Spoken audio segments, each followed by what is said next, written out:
Howdy, team. Howdy, team. Oh my god, that's me. Ew. There we go. Okay. Put that to the side. There's no chewing gum on my stream. Then put that on. Okay, we're a little bit high.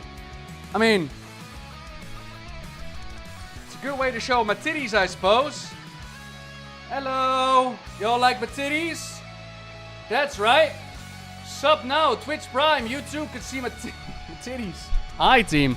Speaking of subbing for my titties, hello there, Elvor. Hello there, you beaut. 94. 94, Elvor. We're getting close to the triple digits. And then Zay's there, who was like, yeah, I would love some titties. Thank you very much for the 5 gifted hello. What a way to start the stream, ain't it? Elvor, when are you gonna come rate with? Again. When are you gonna come rate with? When? Okay, that's all sorted. You're coming with tomorrow. Nice. I spoke to Half about it yesterday. I was like, hey, where's Elvor at? Alright, cool. You've been traveling as well, yeah? Alright, gonna put the chats next to each other so I can see both of y'all. I earned all the emotes. Dope. Chook chook. Hey, confetti hype. That is in there. That is in there. Can y'all hear me alright? Oh shit, the show's about to begin. Nice. I did this one like an hour ago and then I didn't do enough of the events, so I have to do it again. Busy month in August, so Sundays are a bit up in the air for me. Ah, that's alright. We put normal on Sunday anyways. You know? Just tell them like, oh no, I can't make it on normal. I could never make it on Sundays. Oh, woe is me. I miss out on the Snorefest that is Mana Forge Omega Normal. Oh no! Don't worry, I'll suffer for the both of us, yeah? It's okay. It's okay. Hi everybody. Did I soak again? Soak? Soak again? What have I been soaking? Adi Dark, hi team. Why does it look like chat is so low? Can I... No, I can't increase the monitor. Okay. Am I ranking the start cinematics? I'm thinking about it. I'm thinking about that might actually be fun to do today. Because we did ranking the endings the other stream. Hardy Schnecky, hello there. You made a tier maker like 2 days ago. Cool. So like, oh thank you. Cinematic trailers. Yo! Ooh, thank you. I do notice that the Dragonflight is missing one and War Within is missing one, but that's okay. We can do both. Sorry for Nightbot snipe you, by the way, but yeah. Gonna store that one. Thank you very, very much. That's gonna make my job a whole lot easier. Yeah, Dragonflight has two. And so does the War Within these days. They've taken the Tony Stoney one, and then they've taken the one where you like fly across the land. And for the War Within, they've taken the Endwing conversation, and they've taken basically the highlight reel where they show off like a high def face for Farron and for Orwena. So 2 of them. Shrela, hello there. But I can make that work. Honestly, thank you very, very much. Hardy Leandra. Ranked Dragonfly is the worst one. It's, I noticed this last time as well. So when it comes to the endings, I could be pretty damn critical. And I'm like, okay, I got a pretty sorted out list in mind. Like this one goes on the top and this one goes to the bottom. But with the starting cinematics, I already realized, Dominus, hello there, that I'm extremely mild and positive when it comes to the intros.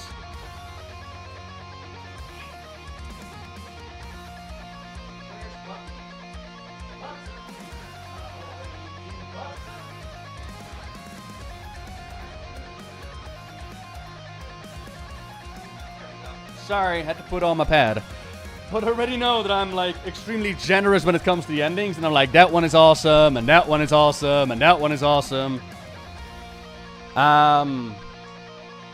So it might actually be fun to actually sit down and give it a little bit more thoughts. Is my microphone spiking, by the way, or are we okay? Annie Fuchsia called me out yesterday. Oh no, what did I do? Annie, not again. Look, I haven't killed her in Plunderstorm in months, alright? I haven't killed her in months even. I'm innocent. Here, let me give you permission. Permits, Loppish 91. Ha, there we go. Hit me. Nobbel called out. Oh god, here we go. Hang on. Let me pause this. And then we go here. And then we go to window captures to anything that I don't want you to see. Nope. Nobbel called out. Alright. Nobbel called out. Hit me. What did I do? Aldor and the Scryers back in the Burning Crusade. That's me! Hey! Guys, is Nobbel friendly, revered? Is this the state of casual players these days? How is everyone not exalted like I am? Cause the rep in Undermine is ass. Game anymore? Why is everyone so wild? It's Annie. It's not my fault. The rep in Undermine is just so ass to get. I want to get the codes, but I don't want to do the farming, and I got bored halfway through. It's not my fault that it's absolute ass. It takes so long. Don't look at my reps, okay? Before you'll know it, you'll realize that if we go to, like, the Galagio, where are they? The Galagio, I'm only renowned 10. My guildies were talking about it the other day. It's like, how far are you in Galagio? I'm like, I'm halfway. I still need 10 levels. And it's absolute fucking despair. Alright, fair. You can call me out on that. That is very, very fair. Happy that Annie looked at my video, though. Yay! Okay, well, that is stream starting off very nicely right there. Yeah, I'm waiting for... So, a while back. Funny story, actually, about that one. A while back, they did a rep buff. And they did, like, an increase in the War Within reputation. And they very specifically stated in the announcement, no Undermine bonus. Which had me really upset, because I was like, that's the only reputation I still need for the War Within. What are you talking about, no Undermine bonus? And like a week later, they apparently updated it to include the Undermine bonus. So be me. The red buff has come and gone, and it has come back again. And I'm typing in guild chat, I'm like, oh, you know, there's this red bonus. But I don't really care until they do Undermine. And my guildie goes like, yeah, but they included Undermine. I'm like, no, they didn't. Yes, they did. No, they didn't. Yes, they did. Unless they changed it. No, they didn't. Yeah, they changed it. Yes, they did. So I go to Wowhead. And they added Undermine. It's like, oh, well, neat. So I need to get it at some point. Sinesta, by the way, a happy birthday to you. Happy birthday to you. Happy birthday, dear Sinesta. Happy birthday to you. Have a wonderful, wonderful day, lovely. Undermine is my favorite zone ever. Undermine is a brilliant zone. But don't... Look, I got bored doing my weeklies. I'm so sorry. I think I've done the play now, yes? I've turned in a play quest. Yes, I have. Okay. I also felt a little bit light in my head, so let's be careful with that. What else do you want me to do? It's PvP week. I don't really care about PvP week. Do you have anything else? Oh, yes, I want to check out Mana Forge Omega. I want to check out the disaster that is Dimensius. I need to know what Dimensius is like on LFR. I've been told terrible, terrible things. I've been told that they have not changed it so that if you click on the portal, the fight automatically begins. So, that's gonna be fun. I need to know what it's like. Do I need to do anything else this week? I need to pick up my vault reward. Yes. Yes, I do. I actually got a fat vault, which I'm very happy about. We were talking yesterday. They've apparently, like, nerfed the trinket. So I opened up my vault, and I was like, oh, man, I got that trinket. What a shame they nerfed it, right? Turns out that they nerfed it, but not a whole lot. So, yay. And don't tell Blizzard this. Don't tell anyone, any of my fellow paladins. But, nah.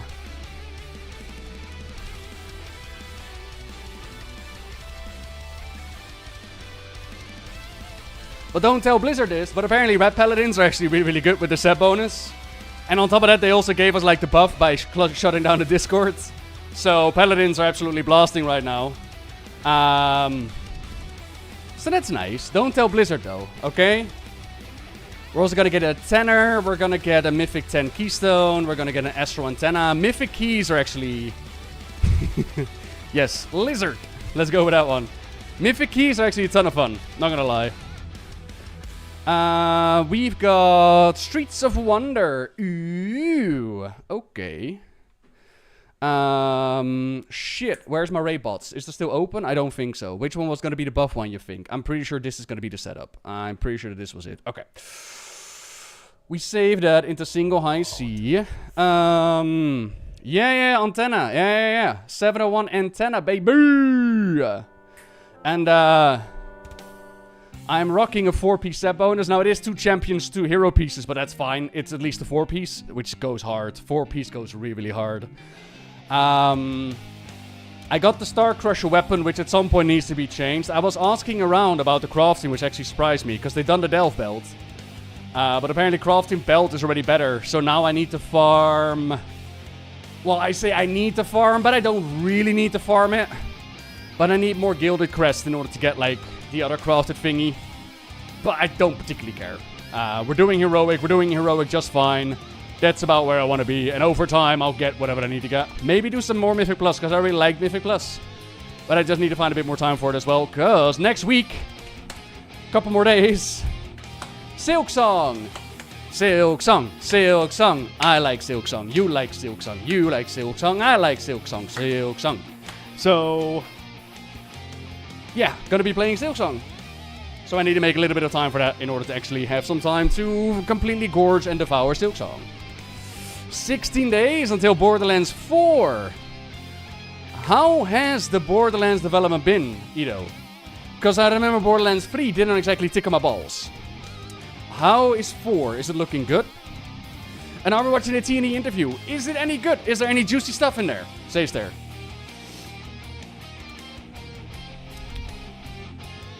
If you ask a realist or Borderlands haters... Oh, it's like that, is it? Is there like a big hate boner for Borderlands? Really? It looks fantastic, huh? Okay. Can't wait for the tall man. Same. Actually looking forward to it. Someone has to feed Dementius. Let it be the LFR crowd. Poor LFR, man. The Dawnbreaker is a giant bugfest. It is.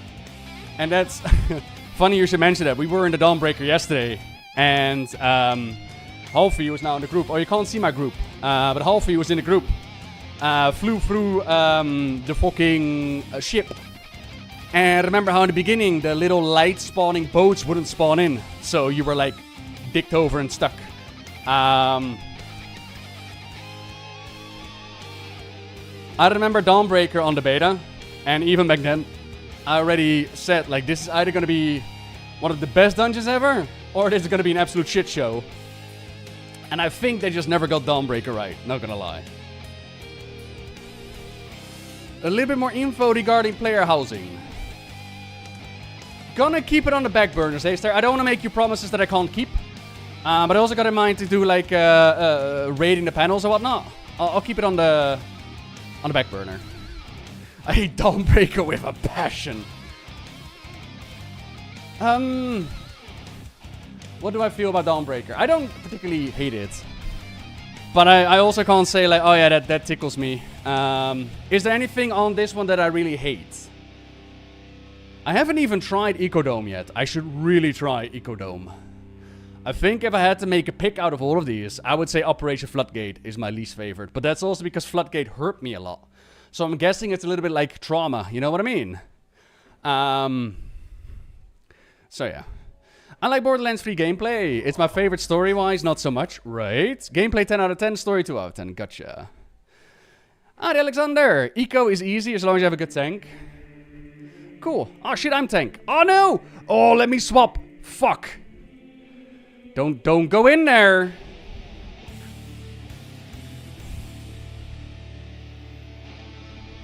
They changed me as a man. Oh man, those chains. I got Silk and taking damage. That's fine. We can run with this.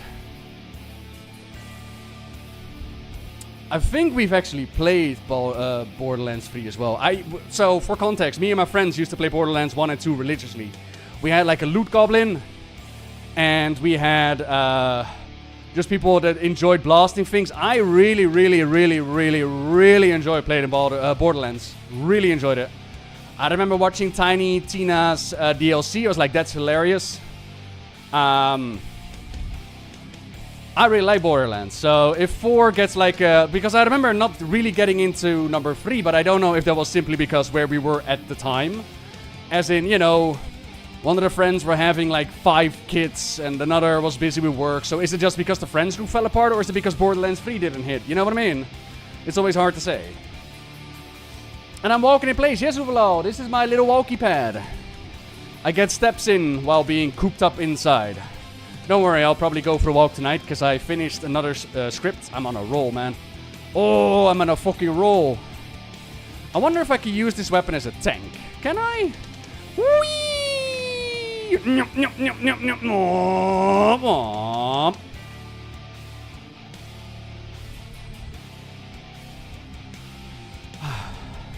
But yeah, Borderlands 2 was a baller. Same with Left 4 Dead 2. Yo. We played Left 4 Dead 2 so much. Oh, it was so much fun. We were horrible at it, but we didn't care. It was just... pills here. Don't startle the witch. And of course somebody startled the witch. And... oh, good times. We even played like... there was this tower defense game back in the day. And you could play like a bald monk. You could play a wizard. And you play towers or whatnot. But I'm pretty sure that game either went pay to win. They're still doing updates for you, by the way. But it just kind of went lower. 1300 hours Left 4 Dead 2. It's fun. Yeah, it is.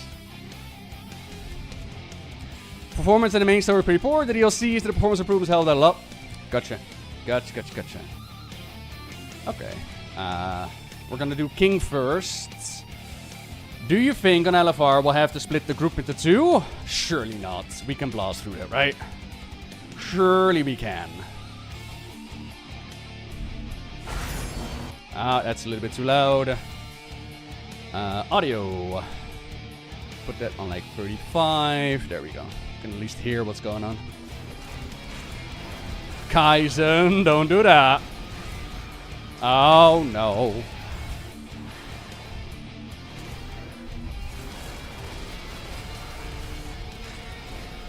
One day I'll get the 100 achievements though. The 100 achievements that Annie has. One day. I've actually been outperformed by like 1,000 points in my guild again. I need to get back to work, man. I got shit to do. Hey, look at this. Only 42.5 and here's 43.6. The fuck is that? Alright. CD10. No, not CD10. There's somebody all the way over there. Miss Freak and Dragorax. Come on, team. Any chance for a summon gate might be sick. Might have to do a guild LFR run. For what? Not yet, Yuvalon. No, is it good? Yeah. Worth to check out. For the record, it was not me who pulled that. Alright, it was Archie. I'm a good tank. That is... oh, that's Conquer. Alright, I need to get rid of my Conquer.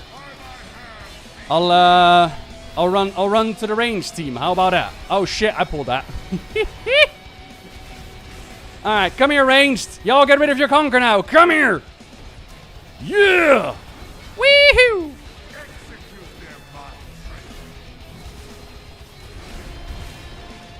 Great stuff in housing? Alright, and we'll have to check it. Ow! I'm wondering if I could just take 2. Damage taken from the next one could increase by 50%, but my debuff already fell off, so I can just take the next one. That's alright then. Gimme.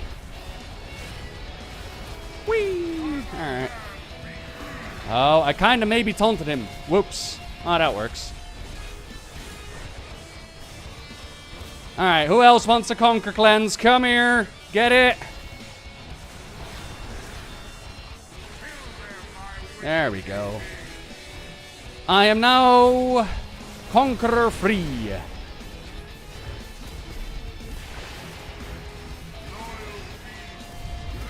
Am I an officer in my guild? Yeah. Sure am. But not really in a I do officer things. It's more so I can badmouth people behind their back, you know? I joke.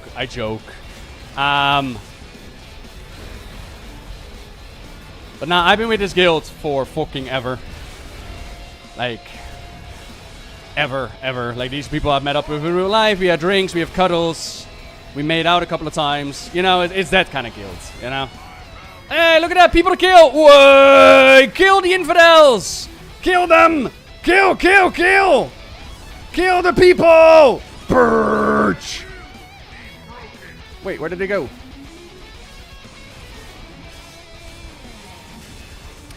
Those dragons. So, what is happening here? This is the king, who some way, somehow returned from the void.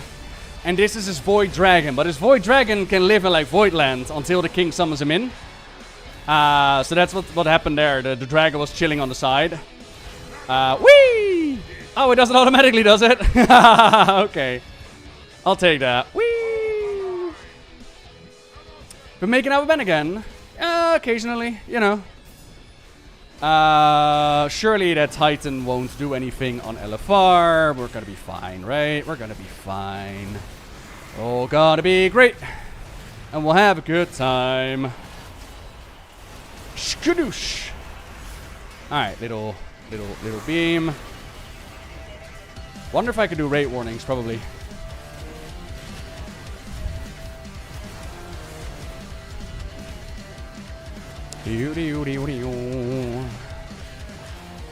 Yeah, I kind of wonder if we actually kill those people who didn't drop their stacks. Whee! And back to the dragon. So, what's really cool about this fight is that the dragon does like void claws that you need to run out and do pull in.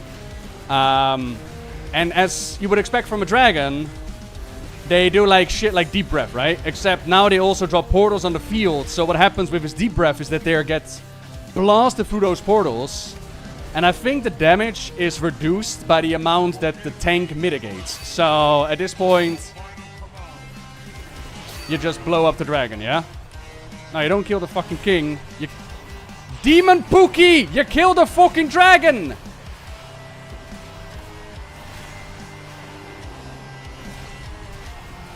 Oh, look at all those spells blasted into the king.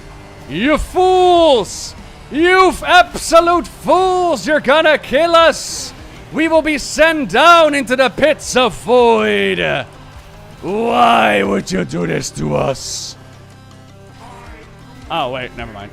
It's LFR. Ha ha ha. But what's kind of fun is that the portals, the gateways, they are dependent on where you face when you drop them. So what we were doing in heroic, we've done like 2 pulls.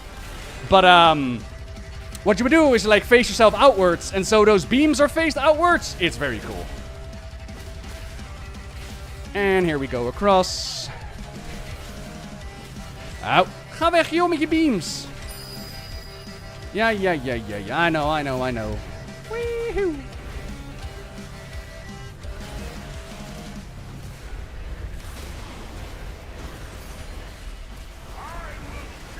And Stalker Swing. Yeah, exactly. You want to aim those at the little rock thingies and then you break them. Otherwise, the whole field would be like that. Like those would just eventually overwhelm you. Alright, it's not that bad on LFR. Cool.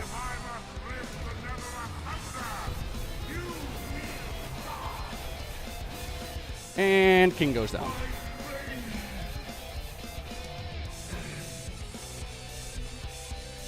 Another king falls. You should be glad I am a loyal, tractable servant when I see you. I will take anything you've got. And now, the final reckoning is at hand. Hello, Bearpy! All devouring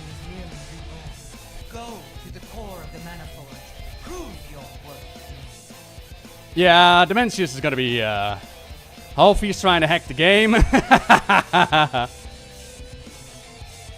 Hopefully he's trying to hack the game.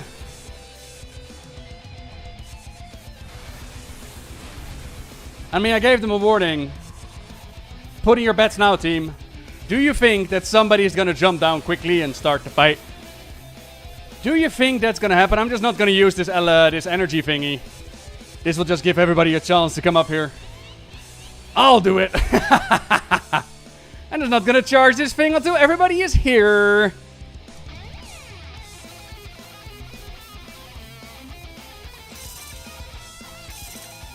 I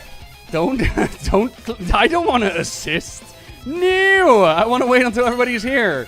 We got people at the game, got people on the runway. I don't want to assist.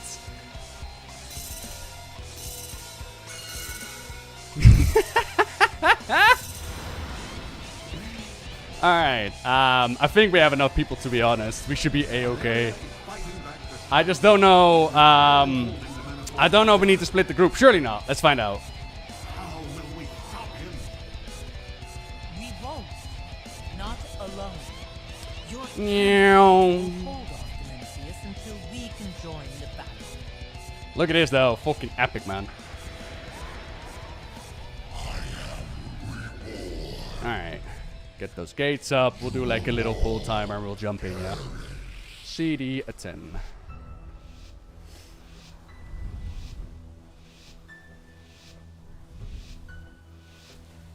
And people are already going down.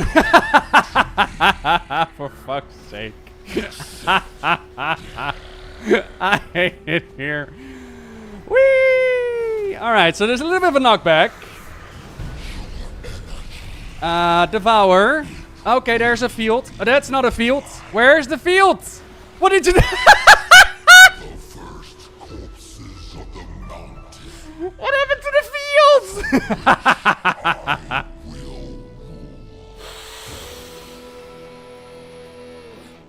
Oh. Good lord.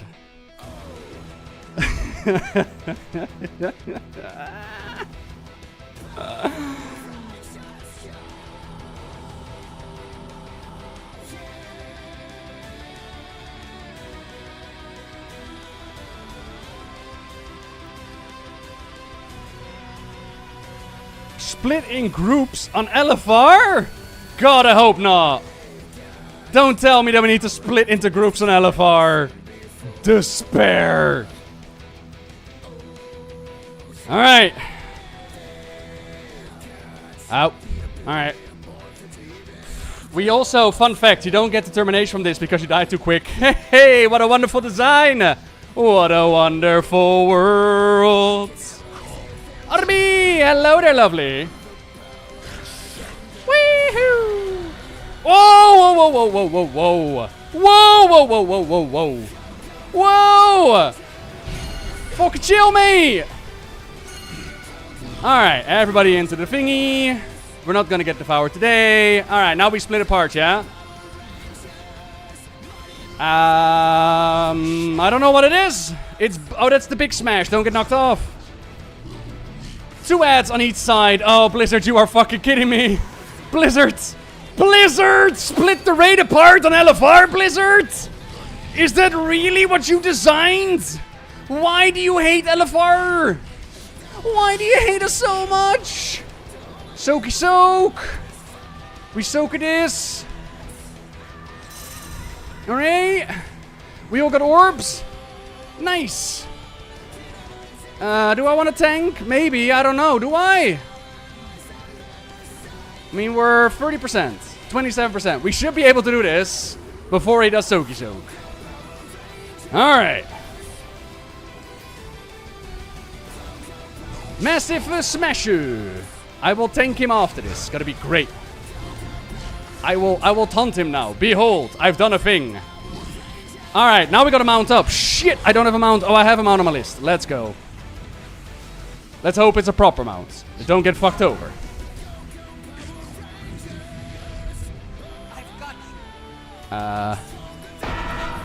Ah. Here we go! Mamma mia! Yahoo! Get through the wall. Womp, womp.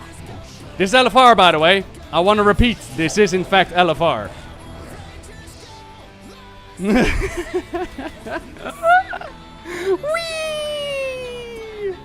Alright, we land on the platform. Get onto the ad. Do we do waves of crisscross ads? Yeah, I saw Power Rangers at the Fortnite. It made me want to play Fortnite. Look at his arms. Halfie, you can do it, man.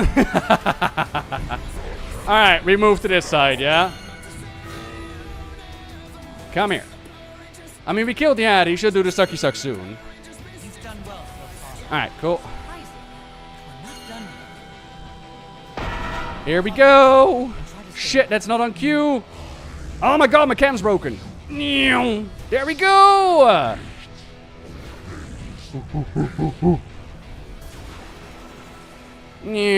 I could have mounted up. Yeah, sometimes it bugs out. We call it the Blizzard Special. Adds to the difficulty. You know what I mean? Look at how many people died, by the way. Halfie, why are you dead? Your turtle ended. Okie dokie.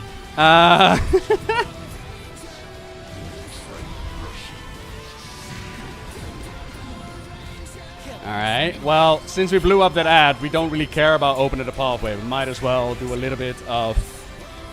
We might as well, right? Get out of the Stardust Nova. Look at his arm, it's on the left, so we move to the right. I was checking if you could turtle it, and it ended. It popped way too early. Aw, poor baby. Alright, he's gonna do a pushback. He might actually do... Oh, he's gonna do a pushback. Cool.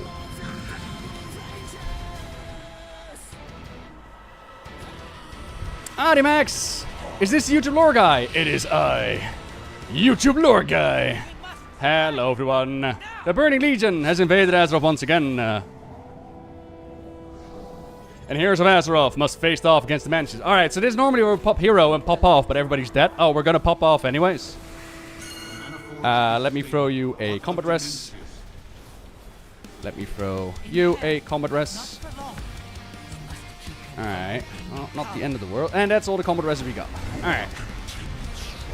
Yo, Sentisar! Thank you much for the 14! It's the David Attenborough of WoW videos. I'll take it. David Attenborough, Northern Lion. I'll take it. So now the question becomes, how much does this hurt actually on LFR? Not a whole lot. So I'm admittingly, 2 pulls, way better than I expected it was going to be. 2 pulls is way better than I ever dreamed it was going to be. I heard a friend of mine yesterday who had like 8 pulls on this. So this is a big win in my book. I'm not exactly sure what I'm supposed to do here as a tank. I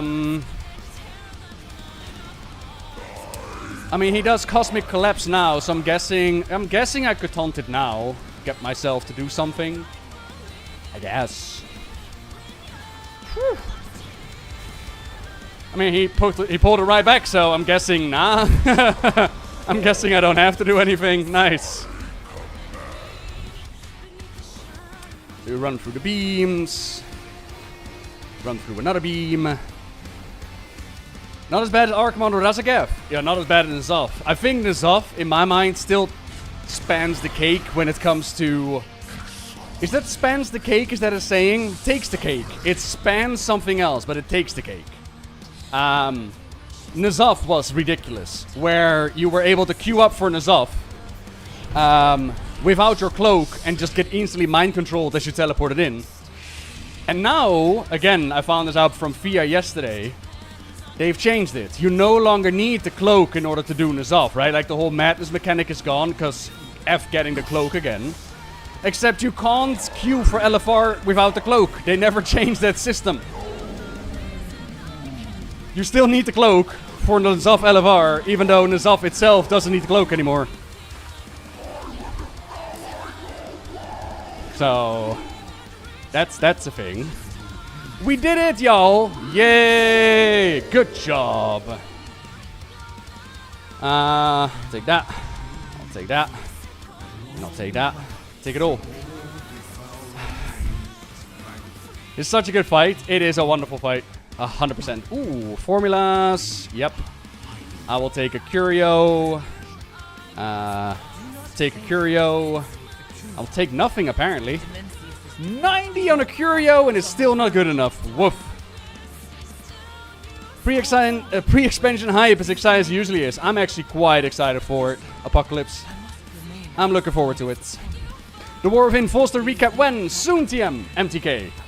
I'm still doing some stuff in the back end in regards to that. But it's high on the prio list. Preferably before 11.27 or maybe with 11.27 as they're gonna do like the whole Streamlight experience. Soon, TM. It is on the agenda. Alright, that is done. Ooh. I'll spell Mencius when he's standing right next to... What about the Mencius? What? What? Yeah, but this wasn't that bad. I expected it to be way worse, not gonna lie. But I imagine... So what I don't get is tactics and LFR. Like, imagine the whole ad thing. If nobody explained that, you would just be devoured the whole time. But, you know. The same was on Gallywix, where... On Gallywix, there was the mechanic of moving the bomb around. And you only got one bomb on LFR. Oh, alright. So, if somebody fucked up and lost the bomb and didn't do it right, you could just wipe the whole pool and you could start over again. And I was like, why don't you just give a button that you could click and then you get an extra bomb? Yes, there's the risk of somebody griefing, but at least, you know, but oh well. Did you have stuff in the Hardenir? Yeah, so what I've done, for those curious about the lore that is to come, right? I got you. So I've made a whole playlist with videos that I think are relevant for what is to come. And there is a link pinned at the top of my profile on Twitter, but I got you. Might actually want to make that a Nightbot command. But if you click on that, it will take you to a full playlist with a bunch of videos that I think are going to be relevant. So there's lore on Gahanir, which is connected to the Hardenir. There's the Sunwow in there. There's Zolotov. There's Legion, whatnot. If you are very specific about the Hardenir, like you want to know about them... which one did I have in there? I should have one in there. Didn't I put Ashkahet in there? No. I'm gonna be making one very specific about the Hardenir. The Legend of Aluna here. Wait, I'm not loading all the videos, am I? There's a video in there, Aluna here. The Legend of Aluna here. Right, Hardenir patch 10.2. It's nice and short. And it's connected to where the Hardenir might come from. But what's on my immediate docket on things that I want to do is... I don't know if I want to spoil it or not. I don't know. Fuck it, I'll spoil it for you. Why not? The other day, I was broadcasting, reacting to the cinematic, and a friend of mine popped up in the chat, and they were like, Nobbel, what is the Legion up to? Oh, what is the Legion doing? And I thought, because they asked it in a really funny way, I thought they were joking around. But then they came back later and they were like, nah, I'm actually genuinely curious. What is the Legion up to? And I'm like, oh, you're serious? It's like, yeah. So I explained to them, like, look, we defeated the Legion, right? That was the whole expansion Legion about. We defeated the Legion. And they were kind of like, oh, well, that's anticlimactic. What they is doing, you know, what is they doing, the Legion? But then I started to think a little bit more. And my brain started to come up with ideas as to how they could bring the Legion back. How Sargeras could come back, what the demons could be doing, not to mention that there's a book with Arator, Illyria, and Trevelian that is involving a Legion base with like a Legion commander. And so that kind of started to snowball into, oh, this is actually a cool video concept. So, where is Legion? Is one, and how it could relate to the World Soul Saga. Then a video that I've been working on today, we've got the Void Demon Hunter. And somebody in the comment section on YouTube asked me, like, Nobbel, Void Elf Demon Hunters, how are they going to explain the tattoos, the rituals, the losing of the eyes? And if you're unaware, demon hunters lose their eyes because they saw what Illidan saw. And Illidan saw the might of the Legion. He saw how the Legion in all realms and realities would conquer the world and devour everything and destroy it, right? But we stopped the Legion. See topic number 1, where is the Legion? So how could they incorporate that for the Void Elves? To which I started thinking, and I was like, they could do some really cool shit with this. Imagine if we get like a video or a cutscene where, you know how the Void has like 1,000 different truths and it's constantly whispering to people and it's trying to control them. Even in the Sunwell cinematic where Lord from Ark grabs his head, he's like, oh, the voices, it's too loud, get out of my head. Imagine if they take that concept, but they visualize it. And now you got like this corrupted demon inside of you and you got the whispers of the Void inside of you, and both of them are showing you visions. Visions of what, you might ask? Well, the Void is as devouring, corrosive, and murdering as the Fel ever was. But there is one prophecy, one vision, one battle that is to come. That's right, Renilush. What if they would make a cutscene in which the Void Elf Demon Hunters see Renilush, and it shocks them so much to their core that they start to rip out their own fucking eyeballs? Yay! Complain about glowing eyes now when you have none. So that could be a thing. That could be a thing. So that's a video coming up about Void Elf Demon Hunters. That's gonna be a topic. Woo! The Story of the War Within, I want to make like a full compromise version as well as like a short 3-minute version. So you know, like, okay, this is what happened in the War Within going into midnight, so everybody's like up to speed. I mean, will it happen, Apocalypse? Fuck no. Fuck no. Everything is nice and it's all clean and we don't do squeaky bad things anymore. What? A sweatshop of Silvermoon? Nah, we gotta erase that in our Exploring Azeroth book. Goblins backstabbing each other? Nah. We're a council holding hands and we're sucking each other off as we lead Undermine. It is all squeaky clean. Which sucks. But it doesn't mean I can't dream, alright? It doesn't mean I can't imagine. Mimoose, hello there. Thank you much for the 30. Happy 30, you beaut. Aw, I'm very happy, Scars. Renilush is the name that they use for this vision of a big clash between light and void. There is a book in Hollowfall called The Song of Renilush, which honestly, no joke, it goes kind of hard. Let me pull it up for you. My god, I need to take a break in a moment. Song of Renilush. Alright, because not gonna lie, this one actually goes kind of hard. Give me some sick music. What do I want? I know what I want.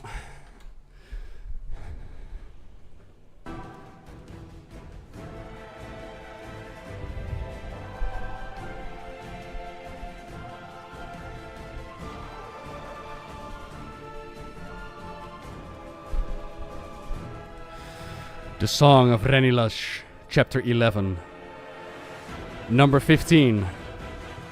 The Irafi, guardians of the sacred flame, formed the Aegis Shield. A constellation of courage against the encroaching darkness. Their resolve, a beacon in the night, as stars began to fade into shadow. 16. The Harbinger's forces, nightmares of legs and claws spun from the loom of oblivion, skittered across the battlefield. Their movements, a grotesque dance, echoed the discordant rhythm of a world teetering on the brink. 17. The wall, built with the living rock of titans, bore the weight of the conflict. Each stone a silent witness to the struggle, whispering tales of valor to the wind, stirring the spirits of warriors long gone. 18.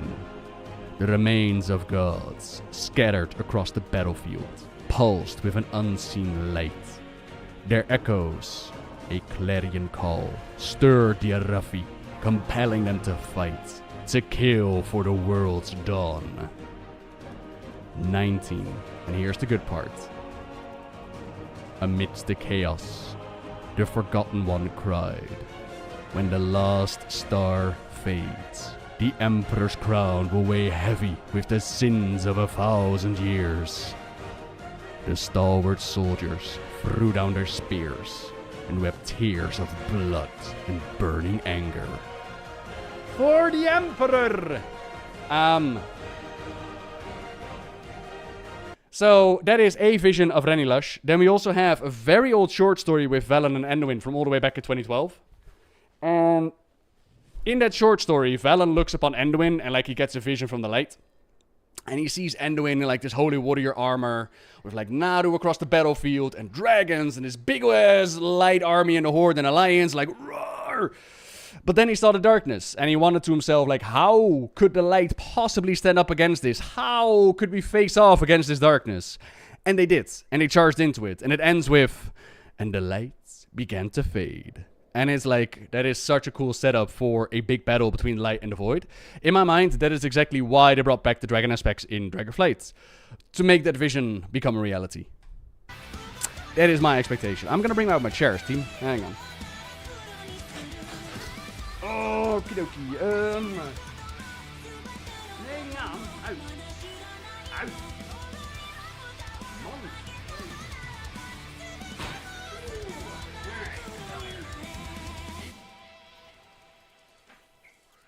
Zoo. Hi.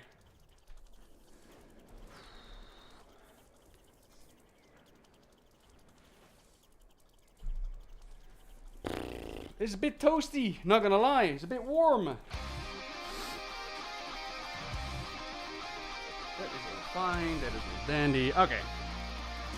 I prefer them in the Blood Elves. Had a Naru chained up in the basement, but giving it back to Sunwell made it so that their survival was no longer a question. So I figured they no longer needed the Horde. I mean, back in Mr. Pandaria, that did indeed become the question. Like, did they want to step away from the Horde? Lorfmar was about ready to do so. And then Jaina and the Divine Bell happened, and Garrosh outplayed them all, and then nobody was gonna swap sides anymore. But he was ready for it. Being a fan of villains winning, what do you think would happen in-game and lore-wise if Void and Zalafit wins? Well, it's kind of my hope that that's gonna happen. But I also fully realize that I might be setting myself up for disaster. But here's what I'm hoping, right? Like, we see the Sunwell intro cutscene, where Zolotov is playing with her food, because of course she is Zolotov. And from that, we go into our questing adventure, where we go through the zones, blah, blah, blah, and eventually we know that we're going to go back to the Isle of Quel'Danas. We know that our road is going to take us back where we started, which is the Sunwell. A two-boss fight. And my despair, oh my god, I'm pretty goddamn worried right now, is that Zolotov ends up being a simple creature that brings in the next big bad. That would have me so incredibly disappointed. I'm gonna tell you right now, I might just sit here and be like, okay, I'm done. So I'm really hoping that that's not gonna be the case. But story's unwritten, and there's also cool alternatives. As in, we go to the Isle of Quel'Danas, we try to take on Zolotov, and she wins. And she gets to do what she wants to do in that intro cutscene, which is just dip the whole fucking world in darkness. We get that revamp. We get what N'Zoth tried to do in Battle for Azeroth, but only bigger. The whole thing that we speculate about that Midnight could have been could still very much be a thing. We start off with the light being all pure and holy and look at us go. But if this is a story about the light and the void, then you'd imagine that at some point the void's gonna step up, right? But I know that this is pure, like, I imagine things.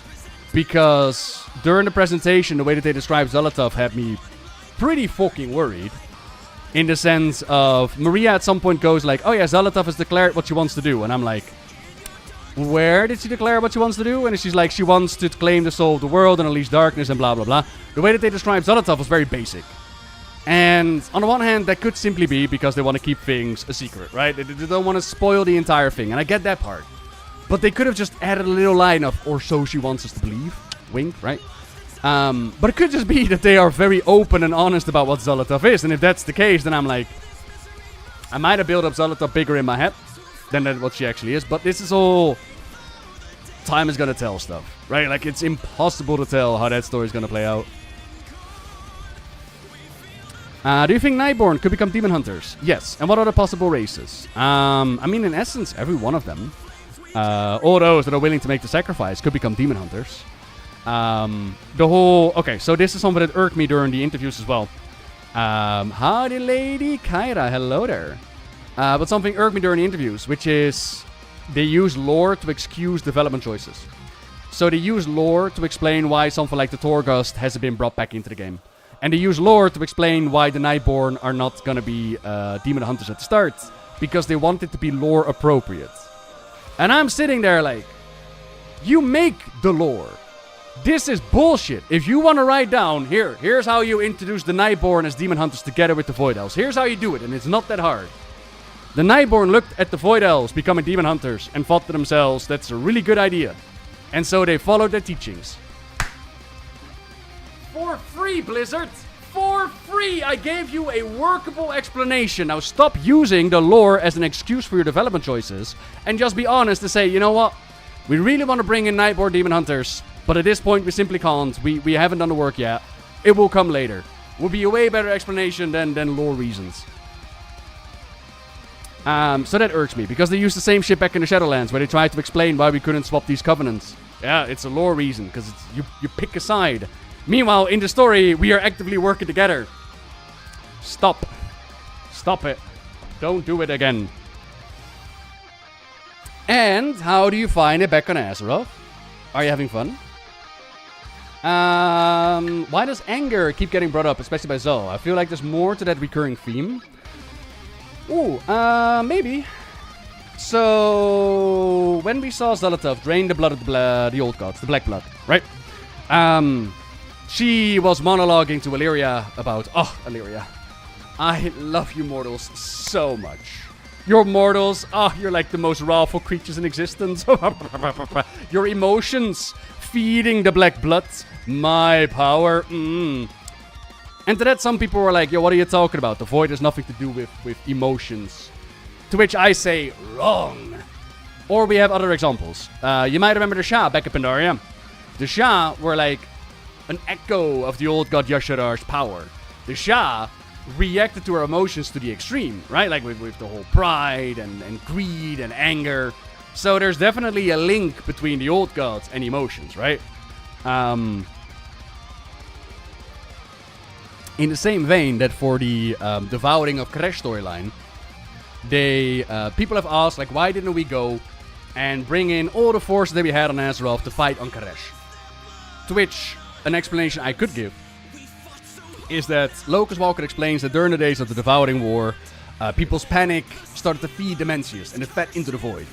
And then what we see go down on the questline on Koresh is that Illyria, who is his most prodigy student, his biggest buddy, his greatest ally, she turns away from him when she finds out that he worked with Zolotov, that the truth comes out, Zolotov's floating about.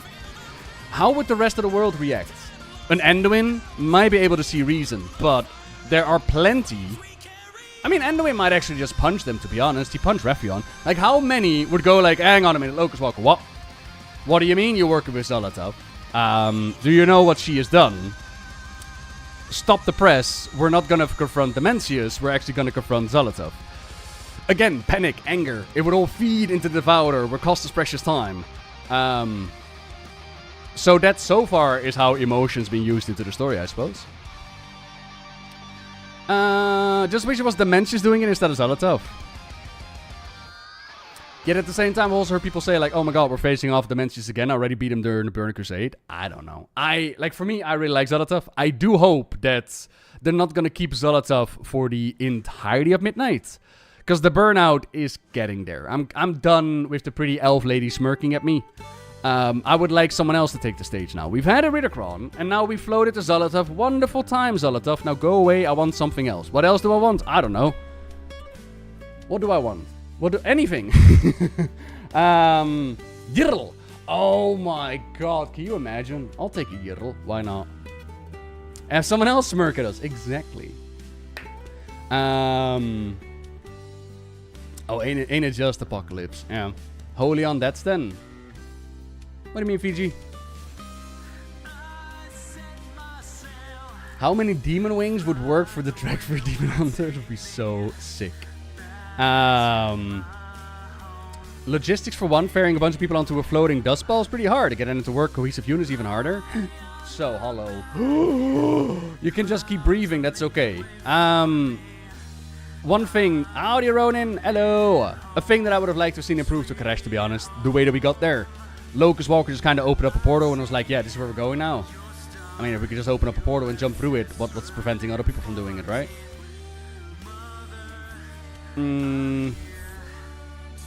I feel like they got rid of the Mencius quickly for the big baddie, supposedly B.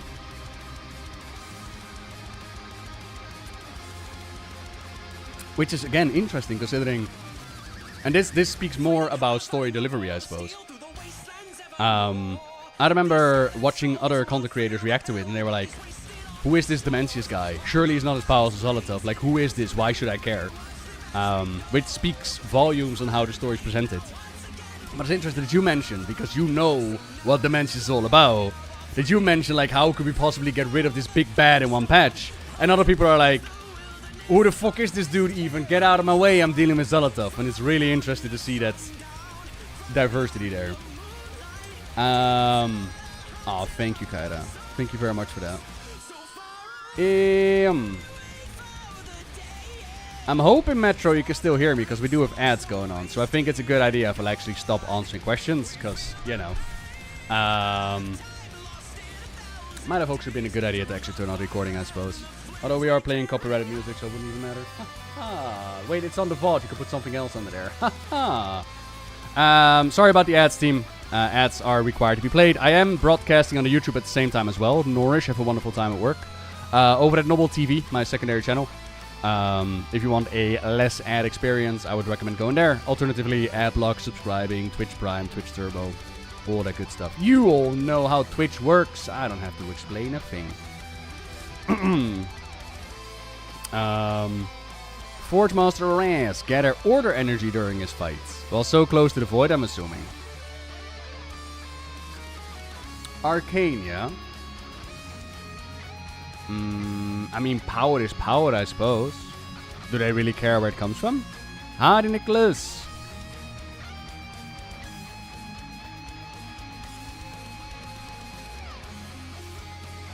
Who will be a sacrificial lamb to raise the stakes?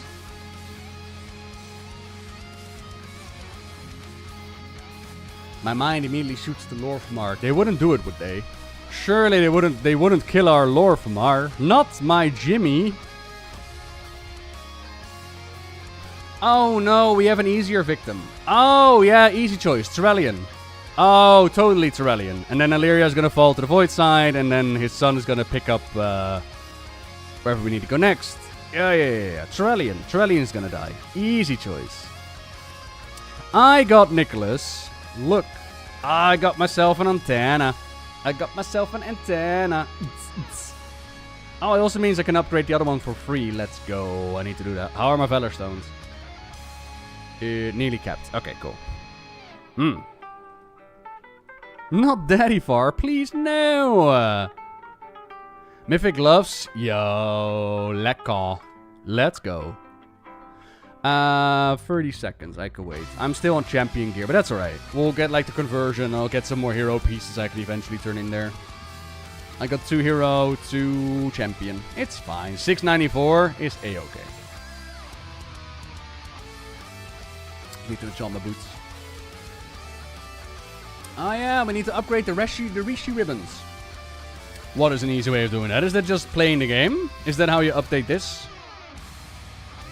I should do quest anyways. World quest there. Yeah, I should. Opa. Alright, ads are over. Welcome back, everybody. I've been trying to catch up with the lore, but I'm not sure if I understand what Zolotov being the Mensa Harbinger means. What does it involve? What is the job description? Metro. Really good questions. And I kind of wish that we would have learned more on our time on Karesh. Now, admittingly, we are still going to get one more chapter. And we are going to be diving more into Zolotov's secrets in Midnight. So, as long as Zolotov is still around, there is still the potential of explaining more. But at this point in time, we do not know. We know that she is the Harbinger of Dimensius, or she was at some point. And we don't know why. Is it a Silver Surfer situation, as in Dementia showed up at a planet and she was like, take me instead and spare my people, I will guide you to the schneckiest of planets? Was it a just raw power kind of deal? Like, is Zolotov somebody who just hops from power source to power source without any regard as to what she's serving? Or is it more like an Illyria, where she embraced the Void in order to save her people, and maybe she fell off to the Dark End, or maybe, you know, the Void has corrupted her so far that now all she wants to do is consume? Or insert any reason here, we do not know how or why she became the Harbinger of Dementius. All we know is that she was. And as Harbinger, eventually she finds Karesh. And she decides to betray Dementius, because on Karesh they have like Rishi ribbons. And the Rishi ribbons were so powerful that she was like, hey, hey, hey, ho, ho, ho. We can use that to get rid of Dementius. I could be free. You all could just like blow up your planet for me. It's gonna be great. And she did the whole manipulation thing. But instead of getting fully rid of Dementius, he was like shattered, and so she could bring them back. And that's how she worked with us, because she was like, yeah, listen, right? Listen. If I don't get rid of this Dementius guy, all my plans are just gonna fall apart. So let's work together on this one, shall we? But what it means, like the whole origin of Zolotov, what she is, what she's all about, we do not know. We got little bits and pieces. Illyria says that she is something forgotten by time. Like, she's not an old god, she is something forgotten by time. But then you can also make the question, like, okay, what the fuck does Illyria know? We had dialogue on the PTR that didn't make it into live, in which Zolotov mentioned that Dementius devoured her planet. But that dialogue was cut out, so is it relevant? No, but it's interesting to consider what they were thinking about Zolotov before, right? To be decided. We know that she was imprisoned into the blade on Azeroth because N'Zoth was building something, and we don't know what he was trying to build, but it was something so dastardly that Zolotov struck out early, which actually caused the old gods to work together and put it in the blade. But what is he working on? We do not know. And we know her whispers during Legion, in which she was like, the Titans, Titans boo, Titans smell, boo, void, void, void, void, void. So, to be revealed. And I'm really hoping that with going to like her void domain and learning more about her secrets, that we're actually going to learn more about, okay, we know kind of what Zolotov wants, but who is this Zolotov? How does she feel on a day-to-day basis? Why is she too poor to put on any shoes on her smelly feet? And much more. And I kind of feel that that is how they should promote their expansion, to be honest. Do you love Zolotov? Would you like to know more about your Pookie? Go play Midnight, and we will reveal all. Yeah. So does anyone else pretend the Shadowlands lore never happened like I do? You owe me a sub for bringing up Shadowlands. Ha ha! Honestly, Shadowlands has bits and pieces that I'm like, that's actually kind of cool. So I'm happy that those get incorporated. But yeah, overall, Shadowlands was a fucking disaster. Sha's like my favorite villain. Yeah, Sha were cool. Mr. Pandaria was awesome. I personally dislike villains so powerful to just keep playing with the food. Same. Like, I'm kind of hoping. That's why when something came out of the Sunwell, I was like, oh shit, is that connected to Zolotov? Is that like the Arathi Empire? Did she actually want the Arathi to come out of the Sunwell? Is that why she's smirking? Is that why she was playing? Is Zolotov playing all sides? Is he pitching the light against the void as this whole Renilash thing? And then Blizzard goes like, yeah, no, that's not the Arathi Empire. That's the Army of the Light. And that's us. Now, it could still be that Zolotov is manipulating things, right? But, yeah, I kind of feel like maybe they should have kept it a secret. I think it would have been more fun if we could actually wonder and speculate about, ooh, what came out of the Sunwell? Instead of just going like, yeah, this is what comes out of the Sunwell. But, oh well. Little bit bummed that Dragfear can't be druids. Yeah. Aw, little dragon whelplings, be cute. What would you think if Zolotov's endgame is to claim or corrupt the Prime World Soul for herself or into the Void? Make herself the Prime World Soul or the Void? It does seem to be like that is the baseline planning here. Take that Prime World Soul, and instead of what the Titans wanted to do, which is convert the entire universe to order, instead of what the Jailer tried to do, which is convert the entire universe into death, she would like to convert it all into Void. That seems to be the baseline. Hi, Alfie, I see you there. Many others as well have done the same. Cool. Wait, oh, it skipped. Ooh! Something Cloak and Dagger. Zolotov used to be very Cloak and Dagger, but now it seems very confrontational. Was she always able to summon Void Beings, or was she able to do this because of the Dementias? I'm going to assume that is because she is now in a position where she's like, she has everything that she wants and needs, right? She has a juiced up Dark Heart, she has a target, the time of games, as she tells Illyria, is over. She's played her parts wonderfully, and she won. Like, the big chess game, she won, right?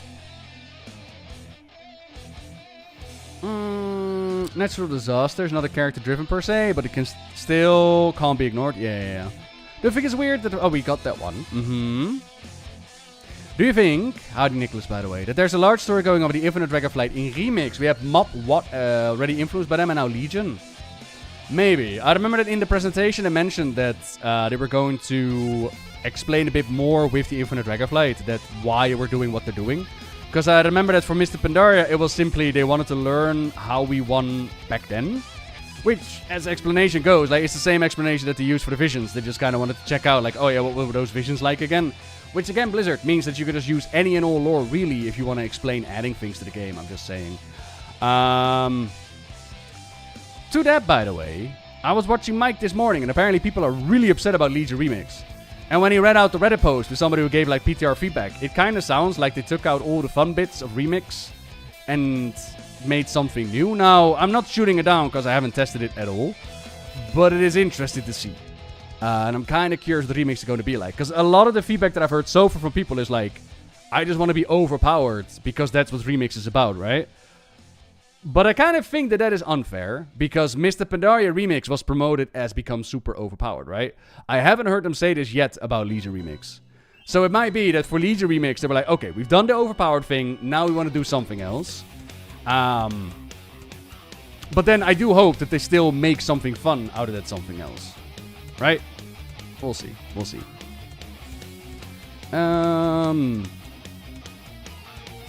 When can we expect them to reveal the zone maps? Good question. I'm gonna find out. Very lekker. Yeah, man. Ah, these scars. Nice gloves. Hell yeah. What if no one dies? Then no one dies. I mean, did anyone die in the War Within? That Irvin guy died, even though he didn't need to. But he died. He didn't need to, though. He just died because he felt like it. He could have easily thrown out his weapon and not die, but he died anyways. He was done with it. He was like, yo, I'll lead the Irvin now. I'm done. And, I mean, bad guys die all the time. We don't really care about that. Oh, the Shiv died. Renzik the Shiv died. That was sad. Even though he had no voice act. It was still sad. Don't think anyone else did they? Trellian saves the world twice, and that's how he ends up.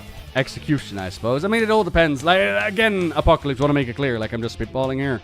And it all depends on how he goes. Like, if he gets a farewell like Varian did, I'd be okay with it. Does he get a farewell like Vol'jin did? I would be very upset. Right?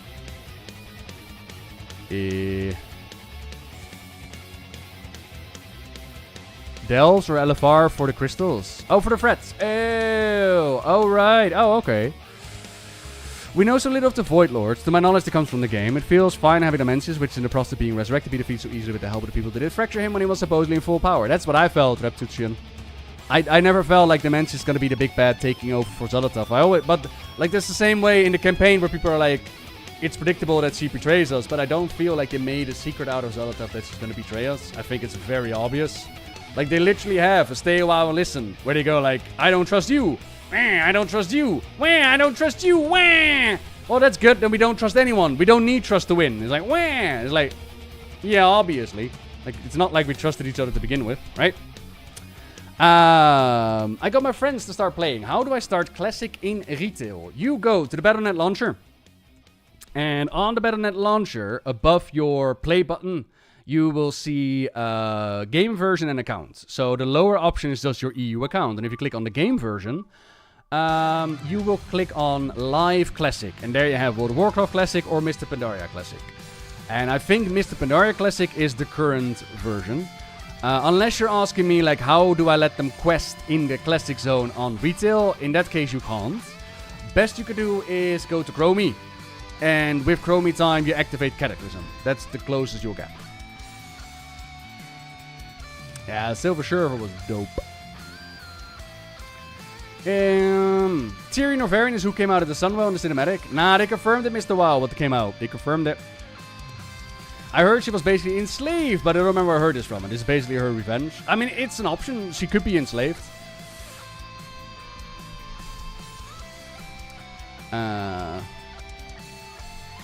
What would you think of a classic version that progressed during the Warcraft 3 campaign?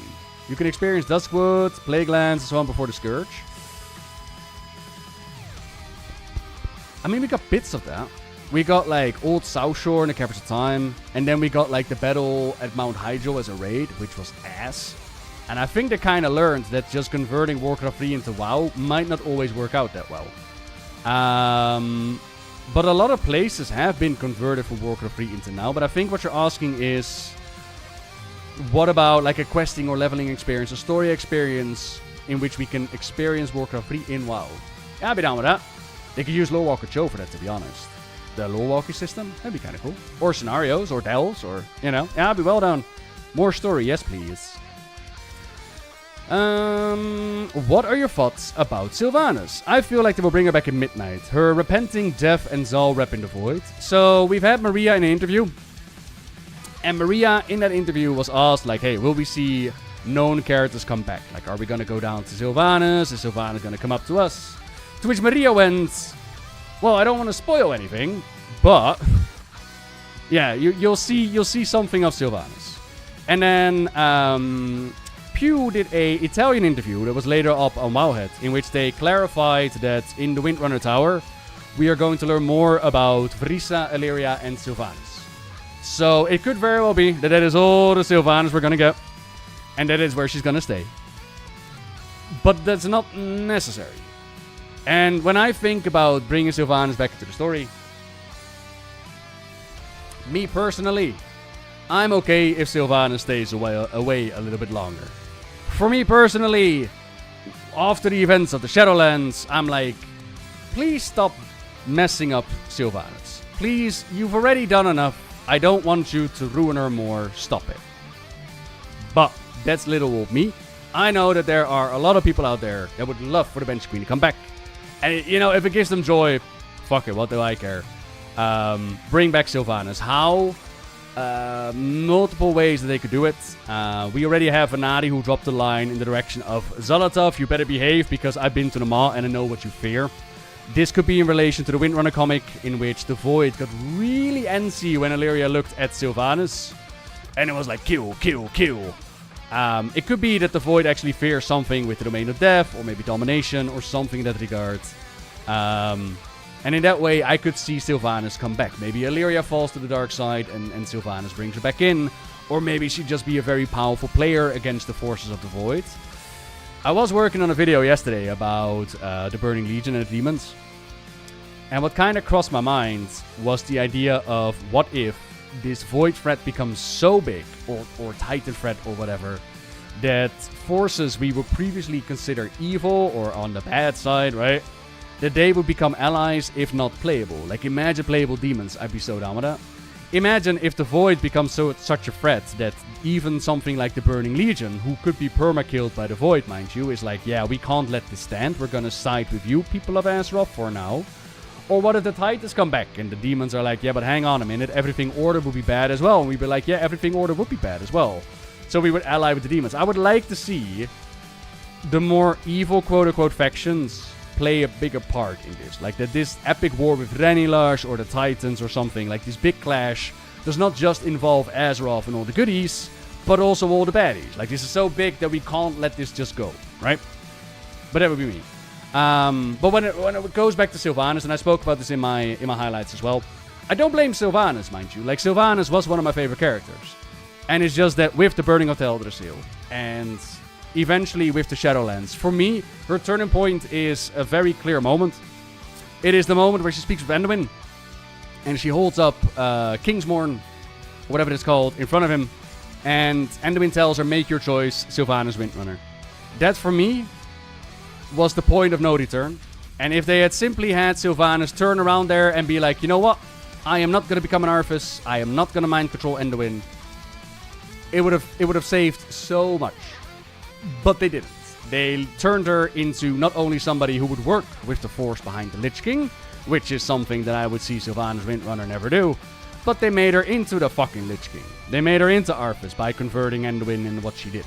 And then they made her come back and be like, yo, Anduin, I know I gave you a bit of Shadowlands trauma, right? My bad, but this is how you deal with it. Let me help you. Why? Just why, Blizzard? Just why? It's... Anywho, I would definitely see Sylvanas come back in some way, shape, or form. And then after the fact, like, I don't think we could see her back in a position of power, but, you know, crazier things have happened. But something like retire with Navanos on the farm. You know, some place where people can hang out with a Banshee Queen. She could tell them, like, you are my favorite Forsaken, you were never arrows in my quiver. I think that will go a long way for people, right? As well as, let's not forget that time is moving on. She is paying for the sins that she committed, right? That, in a long nutshell, is my take on Sylvanas there.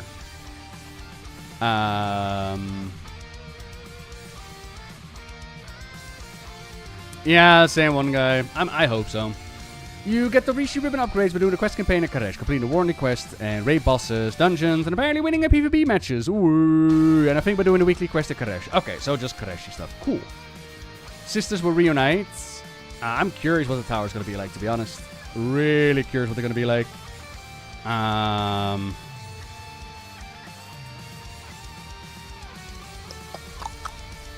Sister one will sacrifice themselves. Interesting.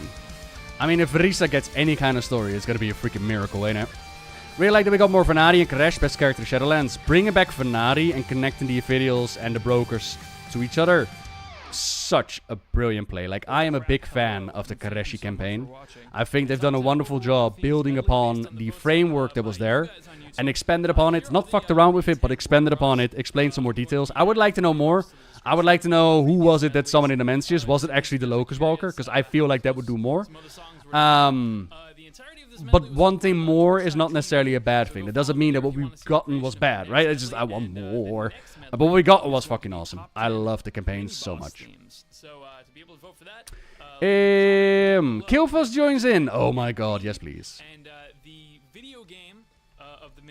Is Sylvanas just a good person now? Nah. Yes, no, maybe. Yeah. She hit her plan and swapped sides for info, not Azeroth's destruction. Yeah, I remember a lot of people speculating on, oh, but actually she has a bigger plan, but...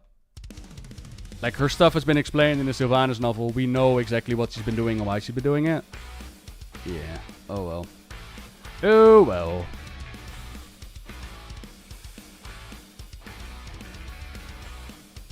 The Titans are bad and Zalato's trying to save us? Oh. Maybe. Like, these cosmic powers. These cosmic powers are not necessarily on the spectrum of good versus evil. The cosmic powers don't care about us mortals. They just... Like Titans. Like, if a scorpion would sting you, you would not say, ooh, that's an evil scorpion. You would just say, that scorpion does what a scorpion does. It stung me. Or maybe, like, a bee or a wasp would be more in your direction. Like, imagine if a scorpion lived near you. You wouldn't say, like, oh, you're an evil scorpion. It's just like you do a scorpion thing.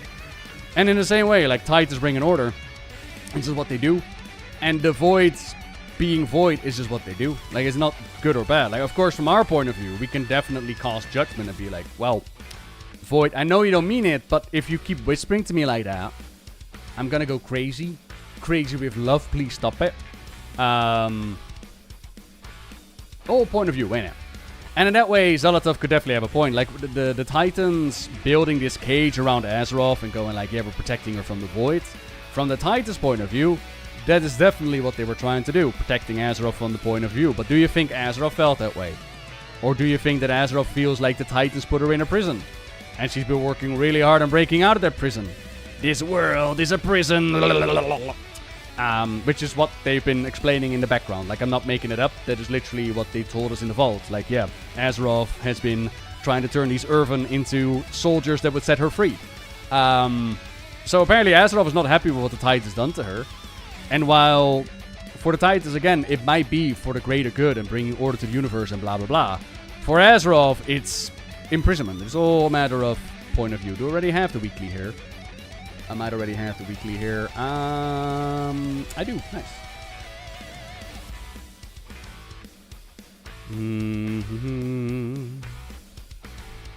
And where did Fro go? Well, Fro so okay, so I think something actually happened with Fro here. We have a promo piece about the War Within. And in that promo piece, they zoom in on like an Endwind and an Illyria and a Jaina and a Thrall. And on Thrall, they have him meditate with the elements, and he gets really frustrated that he can't connect to them. Like the elements, they fade away, and he goes like roar, and he smashes his totem, and Thrall mad. However, I think that Blizzard kind of forgot that they gave him his elemental powers back in the Shadowlands. I have heard the argument made that, nah, Nobbel. What they actually mean is that his connection is not as strong as it used to be. But I don't know. I've seen that man create an earth bridge as we climbed the chains of Torghast. It's not my fault that all it took for Thrall to get his elemental powers back was to get tortured in Torghast. Okay, that's not my fault. That's the story that they wrote. So we got that intro where Thrall was very frustrated with his elemental powers. And that storyline didn't make it in. And honestly, I'm quite happy that it didn't make it in. I like Thrall as much as the next person, but I'm kind of overdosed on Thrall. I feel like Thrall should have been retired ages ago, and they keep pulling him back in until you're 80. And I know that this opinion is not shared with everybody else. I know it's an opinion, but I want the next generation to rise up. I don't need Thrall in my face. But it is fair to say, like, hey, you promoted your expansion with Thrall in there. You put him on the key art. Where's my freaking Thrall story? And they didn't give it. All they gave Thrall was an advisory role for the Irvin, so that the Irvin could rise up and be awesome and summon in the birds, and that was it. Now, I do like Thrall in an advisory role. I like that part. I think that's where he belongs, in an advisory role. Retired, have some kids, have a family, see the next generation rise up and teach them the ways of Thrall. I wish that they would let go. Same with Jaina, mind you. It's not a faction thing. I also think Jaina is overused. Jaina has had her story with Pride of Kultiris. It is one of the better stories that they've ever done. What more do you need to give Jaina? Well, apparently Jaina needs to be at the foundation of a new Kirin Tor, who apparently did something bad by trying to save the world. Oh no, we tried to save the world. How could we? We are so bad. We must reform the Kirin Tor. No! You need to be Lord Admiral of Kultiris and just chill. You've had your adventure. Let others take the ropes. You've got all these factions. Besides the humans and the orcs. All of them. They could have so much story. And all you do is like parade our favorite characters in front of us. Don't you remember Thrall? Don't you remember Jaina? Come play WoW. We got Thrall and Jaina. And then when you don't give us Thrall and Jaina, people get upset with you, Blizzard. Rightfully so. Where's Thrall? Where's Jaina? Stop it. I get excited about things.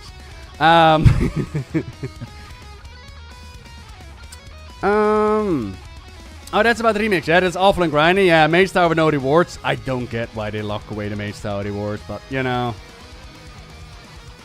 And the no VA thing was justified. I respect them. Why with the strikes? Yeah, it's fair enough. I just wish that they really had it. You know what I mean?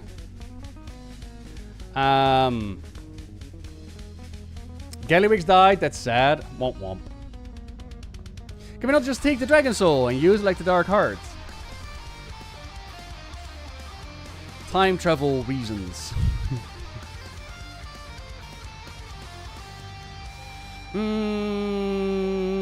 And so, hello, Fiamma. Sorry, team. As you can tell, oh, you're up on the stream as well. Hi, everybody. Welcome to the stream where we grunk out about the lore. We're talking about things that are happening. Thank you very, very much for the raid. Ladies and gentlemen, if you do not know the one and only Fiamma, what are you doing with your life? They are Azeroth's top 600 collector. Make wonderful guides, especially a channel to keep your eyes on when it comes to like player housing coming into the game. And overall, just a wonderful kind being. So, if you haven't done so yet, please go check out the channel. They love to yap, they love to dance. And just good vibes all around. As well as they stream on Australian times. So, if you don't sleep, then you can go watch them. Hello. Well, thank you very much for the raid. Hi, team. Do I think... Oh, this is my second use. They're on the ground. They're going to go first. All right, you go first. Cool. If I miss your questions, by the way, team, You're always welcome to shoot me a message on Discord, yeah? I got open channels, so you're always welcome to shoot me a message there. Sylvanas pretty much a clean slate to work with now. I highly disagree with that mindset. Considering, like, you remember the intro cutscene to The War Within, where Anduin is like, I'm not that man anymore, and all the trauma from the Shadowlands. And I know that we blame the jailer for that. But Sylvanas is the one who made that choice in that moment, right? It's not gone, it's not forgotten. And I know that he went to Sylvanas in the mod to have a talk with her at the end. I get that part. I know that Anduin will probably forgive her for that and all the good stuff.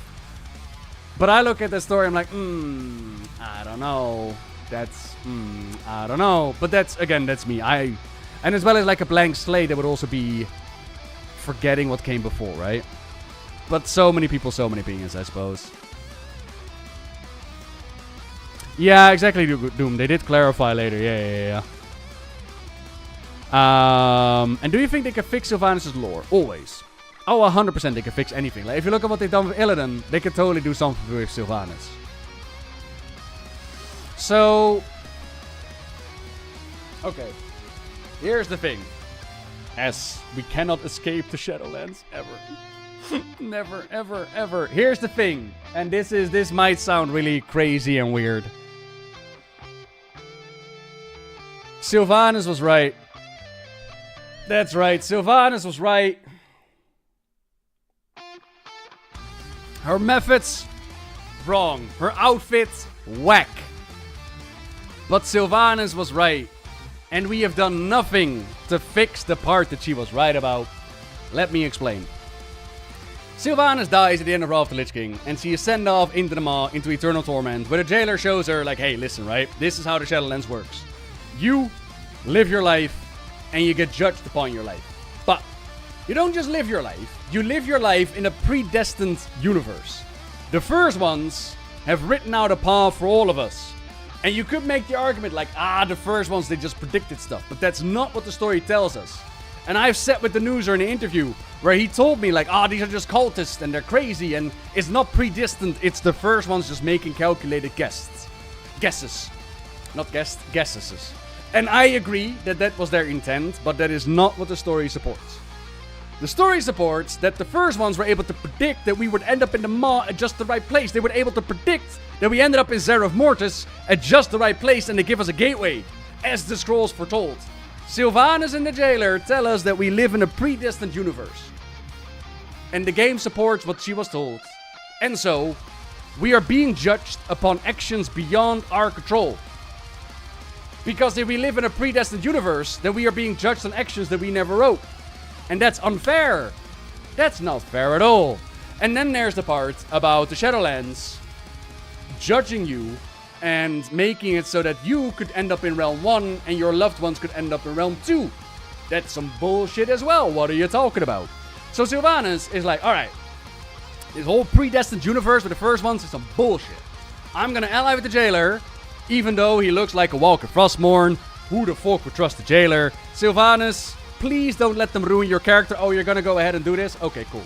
She goes on a quest of rewriting all that and reworking it. But at the end of the Shadowlands, we just go back to the status quo.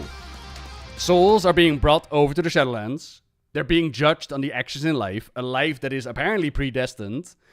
And yes, okay, fair enough. There's now a Pelagos that judges those souls. Mind you, by the way, a Pelagos with memories and a heart and like... You're gonna tell me that Pelagos is gonna judge those souls for millennia to come and is never gonna get corrupted by what he sees? Well, you kinda murdered those people in the orphanage. You eradicated your entire species with a plague? You did what to your mum? And you're gonna tell me that as he judges those souls and they keep going and they keep going, that eventually he goes like, alright, F it. Everybody go to the Maw. You know what? We were right. You all deserve the Maw. You deserve the Maw. You deserve the Maw. But okay, Pelagos is just gonna give them a fair shake, a fair judgment. Nobody goes to the Maw anymore. But that whole predestined universe is still a thing. Or is it? Because the news are Shadowlands. Ain't it? But long story short, Sylvanas was right. So, how would you fix that? How would I fix Sylvanas' story?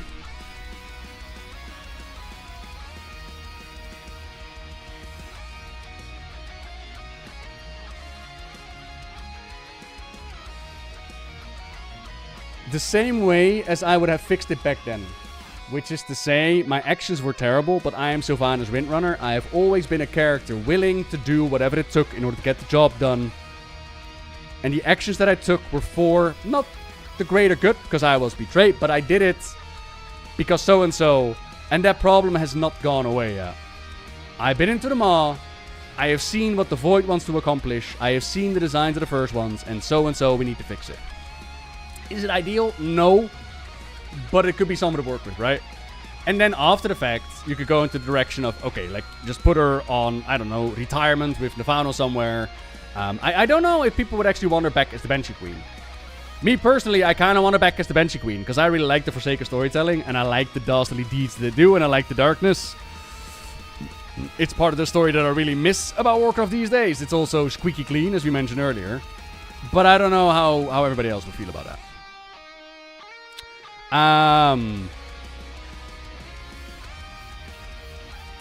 Right. Let's see. What are we doing here? What do we have? Sorry, my chat went down. I don't know why it does that. Thank you very much once again for the raid. You are so very kind. A peaceful death? Maybe. I've heard people say very poetically that Sylvanas showing up to save the city that she died for. I think it would be beautiful, to be honest. Are the Pandaren on the Wandering Isle? Have they any relation or awareness of the events in the mist mainland of Pandaria? So, the Pandaren on the Wandering Isle were pandas of the mainland, but they had this Okay, so, this is indeed a bit off topic. We go into panda lore. Once upon a time, the Pandaren were being ruled by Emperor Xiaohao on Pandaland. It is like 10,000 years ago. And Xiaohao, the mighty bear that he was, he went and saw the fishes as all the emperors before him had done so. He would speak with the Jinyu, who would like read the waters, and they would foretell his fortune, his destiny as Emperor of Pandaria. And what they told him, what they told him was very, very bad. The war of the ancients was approaching, fell raining down from the sky. The world was gonna be destroyed. And the Emperor shook in his boots. What do I need? I need to write something on this thing. So he goes for like his trials of Emperor Xiaohao. These are wonderful YouTube videos that you should totally check out, by the way. The Burdens of Xiaohao, they are amazing. Mr. Pandaria was truly a time for World of Warcraft, even though people did not appreciate it back then. Yeah, I said it. So Xiaohao goes for his burdens, gets rid of all of it except for the pride, and then he decides to hide the land behind mists. To keep his people safe, he sacrificed himself, and he hides the land behind mist. That's how Mist of Pandaria happened. And so the War of the Ancients played out, the sundering of the world, with like the Milsom in the middle and the land crashing apart. But Pandaria was okay. Pandaria was saved. Woo! And there they lived, and there they chilled. But one man amongst the Pandaren, one panda gazed out across these mists, and he figured to himself, no, this cannot be. It must be. The world must still be out there. And none of the pandas were like, you're crazy, man. We got everything we need here, right on Pandaland. We got carrots. We've got bugs. I mean, the bugs kind of suck, but you know, we got it good. But Lu Lang was like, nah, there's more out there. I'm gonna go on a trip. So Lu Lang was pretty fucking smart, because he went on like a turtle. And as you know, turtles always know how to find the beach where they grew up, right? Like, doesn't matter if you're hit by mist, doesn't matter if you float around. The turtle will find a way. As the turtle made it to the water. So Lu Lang goes out, and he eventually comes back to Pandaria. And he's like, yo, listen, right? It's crazy as shit is happening out there. The land that was once apart, like, together, broken.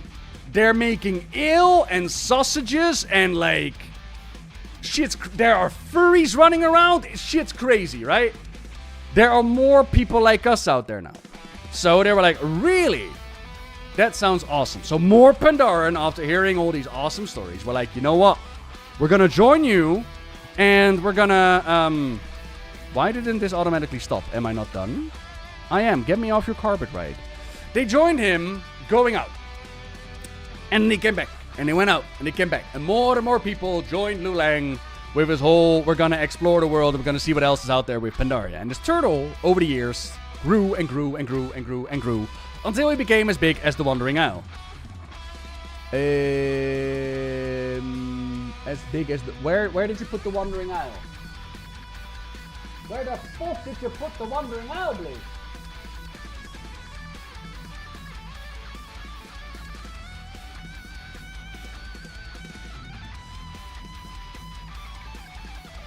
I can't find it. It's a big-ass turtle island somewhere. It's your Pandaren starting zone. It's out there somewhere. Oh, this irks me now. Where did you put it? Broken Isle, Sandalar. Anywho, there's a Wandering Owl out there. There's a big-ass turtle. That's where you start your adventures on. But then something interesting happened with the Pandaren on the Wandering Isle. These were Pandaren that were very adventurous and very daring. And when they were stuck at Pandaria, they were like, the ocean's calling to me. There must be something else out there, right? But now they were like, oh, you know, life's pretty sweet on this here turtle back. Got like a nice sea breeze going on. We got some carrots. We got all the ale we could ever drink. We don't need to go out anymore. And so the Pandaren of the Wandering Owl lost their wanderlust. Not all of them, mind you. There was, of course, someone like Chen storms out. And Chen was very, very explorative. And seeing the world, he was like the Pandaren Easter egg back in Warcraft 3 that they built this entire fucking expansion on. And he had like a niece called Lily. And Lily was also very explorative. But her parents were like, no, Lily. No, it's dangerous to go out. I'm pretty sure your mum died on a fishing boat, but I'm not exactly sure. Don't go. And she was like, Dad, I want to go. There's a world out there. You don't understand it, Dad. The ocean is calling to me. It's perfectly fine. I keep staring at the edge of the water as my father's drunk. I don't want to drink beer. I'm a exploring Pandaren. I want to know, like my Uncle Chen, I want to know the world out there. Yeah! And so she did. There's a whole comic called Pearl of Pandaria. She goes on exploration, blah, blah, blah. And eventually, the cataclysm happens and like the mist around Pandaria disappear. Pandaria's available, everybody. What the fuck? Pandaria's out there. So we go there and we go party there. So is there a connection between the Pandaren, the Wandering Isle, and Pandaria? 100%. Like the origin is there. And yeah. Whew. Is it confirmed that Sylvain is coming back? Rumor. Right now, we haven't confirmed that Sylvanas will play a part in like the Windrunner Tower, which is gonna be a dungeon. It might simply be an echo, a memory, but people are wondering like, ooh, will she come out of the mall? Will she come play with us again? And that's to be decided. What do you fight with? What do you got? You have a undead, you have a beast, and you have a flying. Alright. You win. Undead beast flying. Undead beast flying. Bone serpent. No, I need to know your counter. A critter. Critter. Beast. Critter mech. Critter mech flying. Critter mech flying. Critter mech magic. Critter mech magic. Alright. Critter mech. And then I need to get some add-ons for this at some point. I just like pep add-ons. Alright. Critter abilities? Nice. Sort of. Do you have more? You do. Cool. Alright, I'm ready for you now. Let's do this. Opinion that the only way they can fix storage for the bronze and aim at the Dragonfly doing something the result of the time is being written. Wow, 2.0 Lorne, that they just fixed the writing mistakes over the years. Just try the best to not let the train of the tracks going forward. I mean, there's always that option, but I'm personally a bigger fan of you made your bet, now sleep in it. In a similar way with how upset people were with the old gods being gone off the planet. I'm happy that they actually incorporated that into the story going forward, rather than go like, oh, actually though, nah, they're still out there. Just whoops, whoopsie daisy. I'm a bigger fan of like, you write something, you stick with it, right? That's also what I'll always respect about the Newser, is that he did step up and he actually went into an interview and he's talked about the product of the Shadowlands. Like, my opinions on the Shadowlands are clear, right? But I will respect actually standing by your product. I think that is way better than just go like, oh, no, it's actually, you know? Yeah, Sylvanas and Illyria are sisters. They even have a third sister called Varisa, which I understand that nobody knows about. And then they had a little brother called Lirov, but Lirov died early on by the orcs. Ooh. What could you see us explore in the patch content? Like Undermine the War Within. Oh, ooh.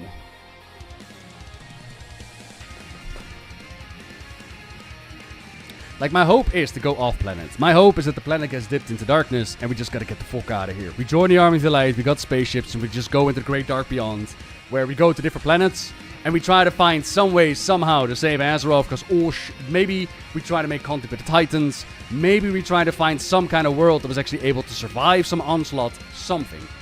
Alternatively, we could also go time travel, and go into alternate Draenor. Not a whole expansion, but this time a patch, and we connect with like Yrl and the Army of the Light. That could be kind of sick. There's, of course, the Domain of Life, but I think that's more connected to the Harneers. We're already going to see it. And then the idea of the Arathi Empire is, of course, still an idea. Like, if we're going to do a big battle between the Light and the Void, you can't keep the Arathi Empire down, right? They got to join this battle as well. So the Arathi Empire, whatever that might be, there is still the idea of the other side of Azeroth, which is rumored, speculated, that could be a thing. Return of Azara, maybe? But it's very much Light and Void that seems to be the theme realm. But what I really liked about Undermine, as much as disjointed as it was from the overall story, it gave us a little bit of a change of pace, I guess. It gave us a little bit of a different taste as to what we've been doing so far. So I'm hoping that we're going to do that again. Coltira Devweaver. Oh, yeah. Last time was his RP story in the Shadowlands, I think.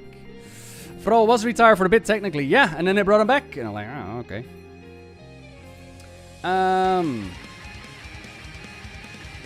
Horde is empty of leaders without Thrall. That's what I'm saying. Like, if you need new leaders, you need to build them up, right? That's why I'm kind of happy that Lorthmar is more into the story. Like, for now, that's the issue of having, like, constantly the focus on the Horde and like, oh, look, another war chief went wrong, and before you know it, you don't have a roster of interesting characters anymore because you keep fucking killing them. Blizzard, why? You know?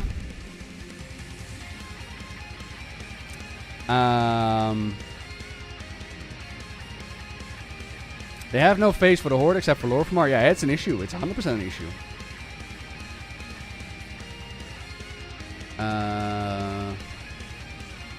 Retirement and WoW is dead, which is a shame. Where's Fro? No one ever asks, how is Fro? I know, right? Kirin Tor questline was painful? Yes, it was. What is their purpose in not meddling and safeguarding magical artifacts? I just still find it so weird that apparently the Kirin Tor did something wrong, even though the Kirin Tor is exactly doing what we're doing, which is saving the world. Is it wrong to try and save the world now? Farron is the clothes they came with, but then they did the Arathi Highlands thing and kind of ruined it. What became of Zeppy Boy? Zeppy Boy got a part to play in the storyline, and then he kind of just... Like, I'm with you. I am very much with you. So, here's the thing, right? I like that something like a Tess Greymane or a Chandris takes over from the previous generation. I think it's high time that new characters take the forefront, and that's kind of what has me excited about the World Soul Saga, because it gives me the idea of, okay, we're going to be playing with these old toys a little bit longer until, like, The Last Titan, and we're going to close the book on the storytelling so far, and then we're going to build something new. Now, it might be shit. We don't know. It might be awful. It might be very much modern writing. We don't know. But at least there will be a dot after the story so far, and we could play with some new characters. Instead, what we have now, which is, there's a whole new team. Like, the game is fucking 20 years old. There's a whole new team trying to fit the mold of something that was around back then. And I kind of feel like it would be better with just new characters. Maybe like a little bit of a time skip or whatnot. Something like that. Finbrek, thank you very much for the prime. What is a good class to play as a goblin lore-wise? Rogue, because you can pickpocket people. But I personally am a big fan of the shaman. Because the shaman goblin is not negotiating with the elements. Nah, they make bargains and deals with the elements and just lie to them and be like, yo, help me out. Because goblins are not exactly natural preservationists, right? Like, they don't really care. They just care about making profit. So they use the elements not in a, oh, I'm gonna save nature way. It's more like, how could I use this earth elemental to fuck over the planet and get a lot of oil and money? And I like that concept. I find that really unique when it comes to shamanism. Now, obviously, not all the goblins are the same. But most definitely that there have been storylines with goblins acting that way. And I'm like, okay, that's kind of cool. I think there's also been elements that have like really been upset with goblins. And they were like, this was not our deal. Or you owe me money or something like that. Yes, I would go for shaman. They are awesome. She's not the bench queen anymore, like you said in your recent video. Yeah. It's, yeah. Like I said, they did so much. Anduin doesn't forgive her. I mean, he kind of already has, to be honest, Riddle. It's nowhere does it say, like, I blame Sylvanas for it. And it's the same with, like, the ending where he goes to the mall to speak to her. And there is something beautiful to be said about it, but it's just, like... I cannot help but envision Sylvanas to be Arthas. And imagine Sylvanas walking up to Arthas and having that final speech, right? He's talking Shadowlands again. I told them dirty! I told them they owe me subs. I wasn't the one who brought it up, alright? It wasn't me. Garrosh was... now it's Sylvanas, right? Garrosh did nothing wrong except everything. Except everything. We don't want... I can speak for everyone. We don't want Sylvanas. We want an Arthas redemption. I saw that fly by on Twitter, that Sylvanas' arc is all about forgiveness and redemption. And then I was like, but what about Arthas then? Should we have given Arthas that same deal? Like, you could argue that Arthas picked up Frostmourne, not knowing anything about the Lich King and the Dreadlords and the Jailer, and a piece of his soul was taken. Like, he did it with reasons. He did it because he was like, I want vengeance and I want to take care of the Dreadlords. In Sylvanas' case, she knew about the Jailer. And she knew about everything. And yet, for her, it's like, oh yeah, it's a story of redemption. We should all hold hands and forgive her. But for Arthas, nah, piss off, Arthas. You are anima now. Go away. Alright.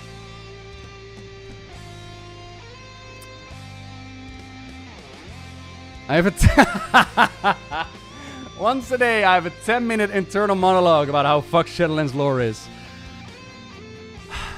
Thanatos. That is the impact of Shadowlands. Like, I have not had a stream since Shadowlands where we have not discussed Shadowlands lore. I kid you not. I jokingly, like a month ago, started to implement the rule. Like, if you want to bring up the Jailer out of nowhere, or you want to bring up the Shadowlands, you owe me a sub now.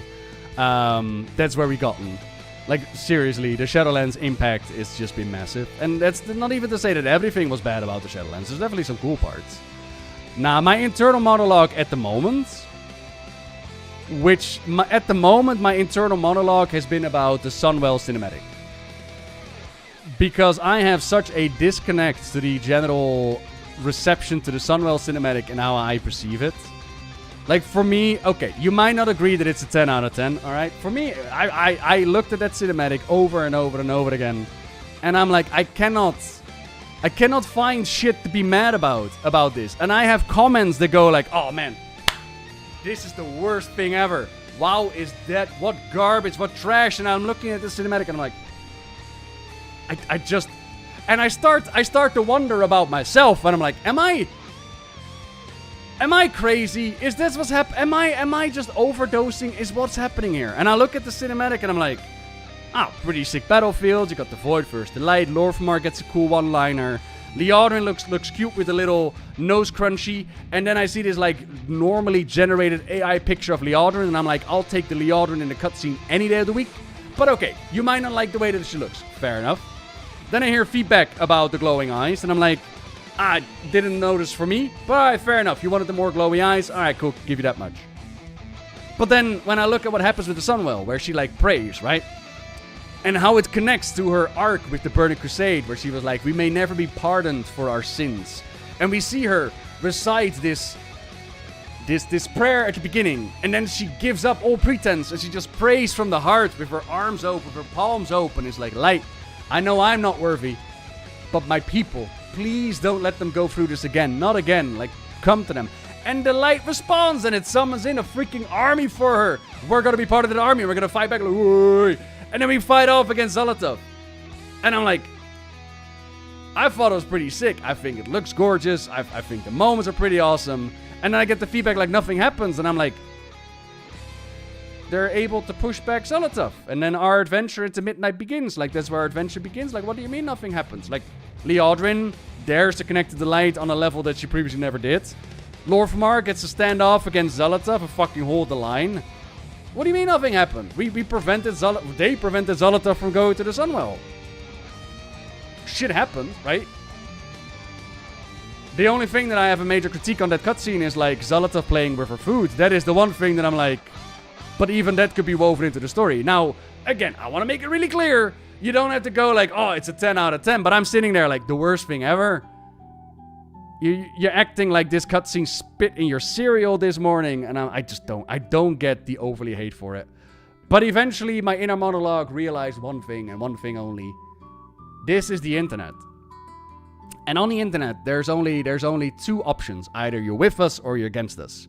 So either you agree completely with them, or you're the enemy. And in the same vein for you, either they completely agree with your... There is no gray area. There's no middle ground. Like, it's not my first day on the fucking internet.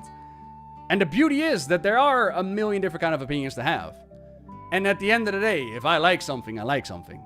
And if I don't like something, I don't like something. Because I was propelled back to the days of the Shadowlands, where people called me like a hater for no reason. You're just hating on the Shadowlands now. And it's like, you're a grifter, and you're just doing this and that. I'm like, yeah, alright. But I really don't like it. And I really like this part.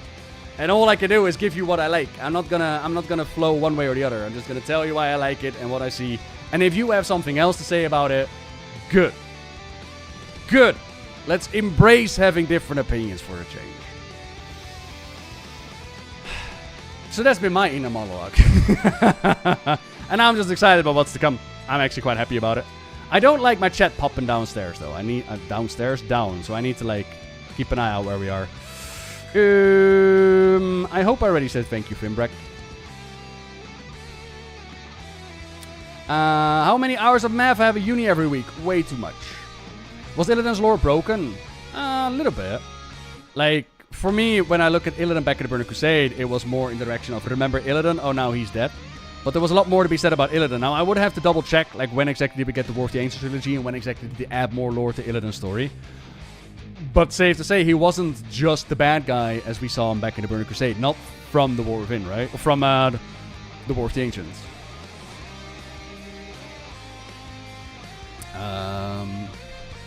How smart do I think Pelagos became by getting Arbiter powers? Everything. Everything. They abandoned Ephanos. He's out there somewhere. I still like the line of Tyrande confronting Sylvanas about it. Like, oh, your master never told you? Ha ha ha ha. Do I think Sylvanas still loves Nephanos? 100%. One of her lines when she goes down there is like, I'll find you, Nephanos. No matter how long it takes, I'll find you. 100%. Oh god, we're only at the turtle made it to the water? Oh shit. Yeah, I know. Yeah.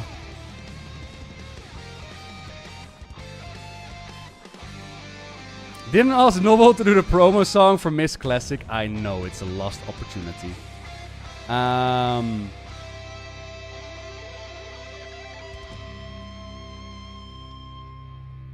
Fan comic about an orc monk. Let's go.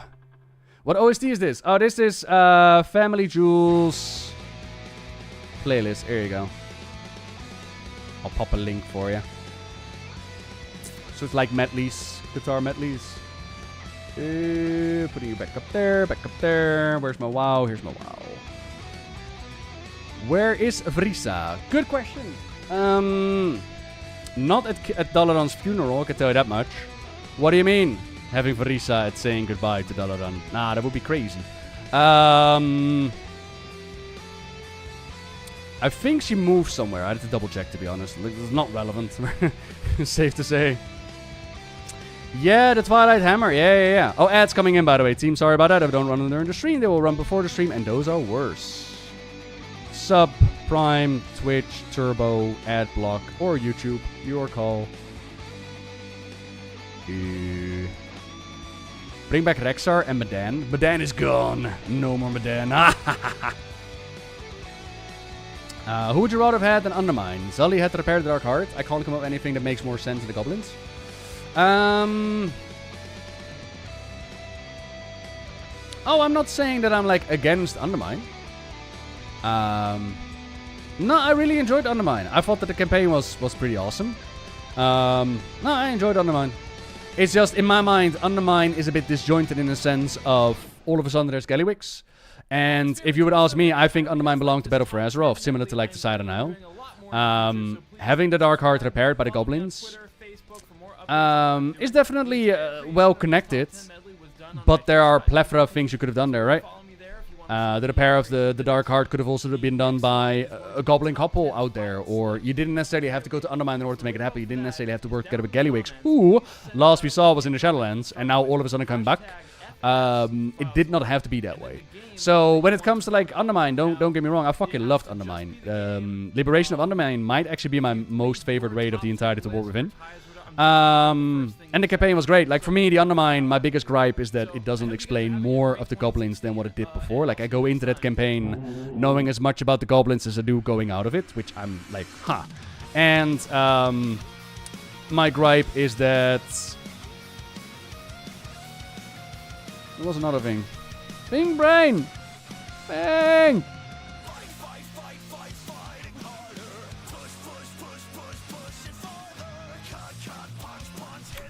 The ending. Like, Undermine was always ruled by a council. I get that part. But I miss the goblin... I miss the goblin pride. I miss the goblin behavior. I think that they are very much clean and nice and polite at the end. And I'm like, you're fucking goblins. Alright? You backstab each other at a funeral.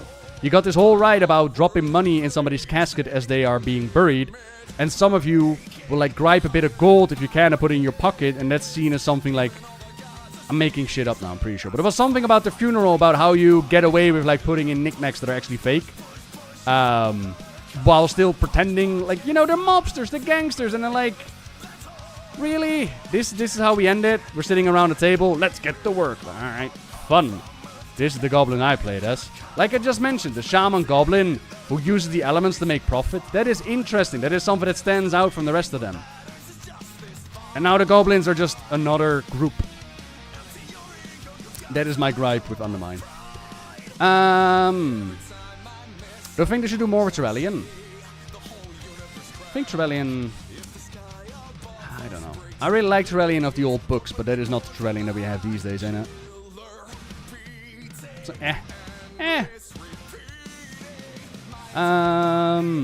Lord of Mars underwhelmed in the game. Yep, needs to be better presented. Do you think WoW would ever do a crossover of in-universe explanation Monster Hunter for Final Fantasy?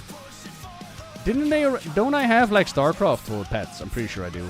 StarCraft. Yeah, I got Mr. Here.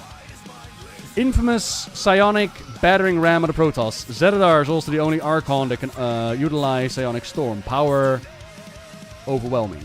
So I already have StarCraft in my game. And let's be fair, there's a lot of mobs that you could describe as like the Protoss.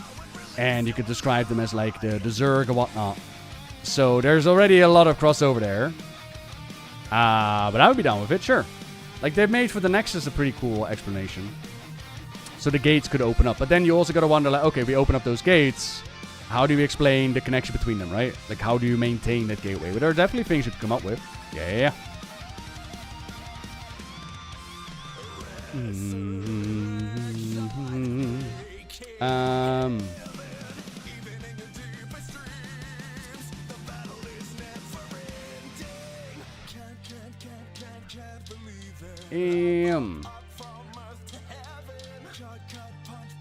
Distracting on Leodrin, acting like they don't know who or what she is. I mean, that's fair. Like, if you don't know Leodrin's story, I could understand that. But that is, like, in general, that could be applied to anything, right? Like, imagine watching the Battle for Azeroth intro cinematic and asking yourself, like, I wonder who this Sylvanas and this Enderman is, right? Or Sylvanas versus Bolvar, and it'd be like, I wonder who this Bolvar is. Like, that's... Do you expect the lore rundown? That would actually be kind of sick, not gonna lie. Yo, Blizzard, if you want to hire me, right? You want to hire me for these intro cutscenes, we could do, like, a second rendition. You'll do the cutscene, and then we have, like, Lore from our say, like, Leodrin, it is time. And then the cutscene goes, like, whoosh, and my face fully on screen, right?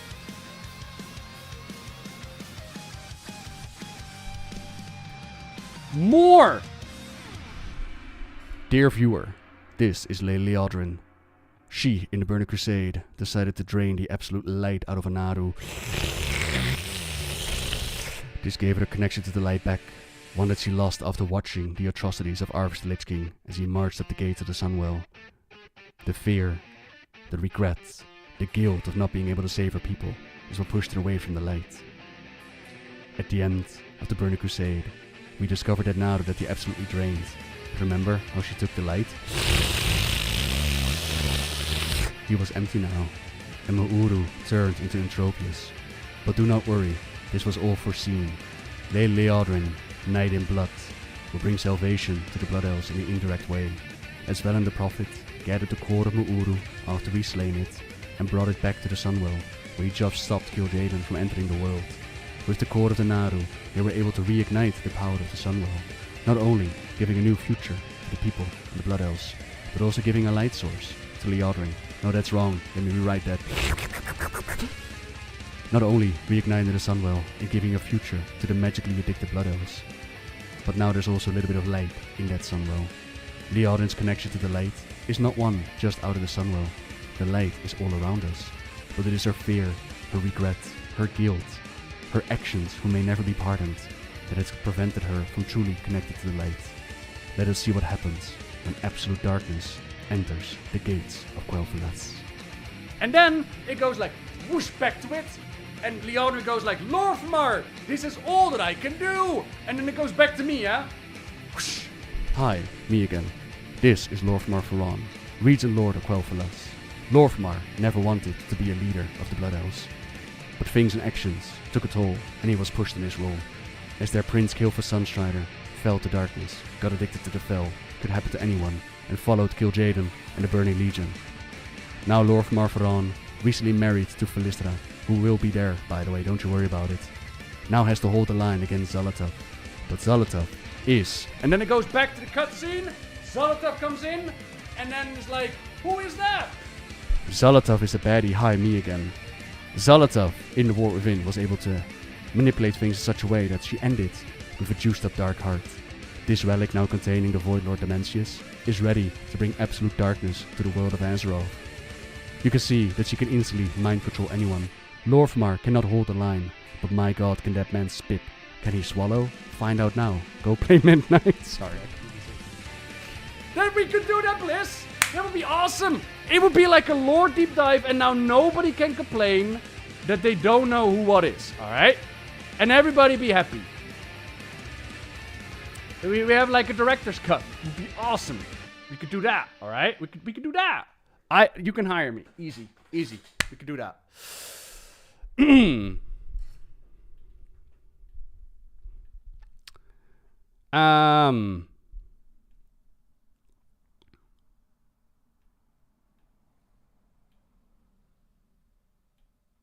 Nephanos is a Mawret. Let's go.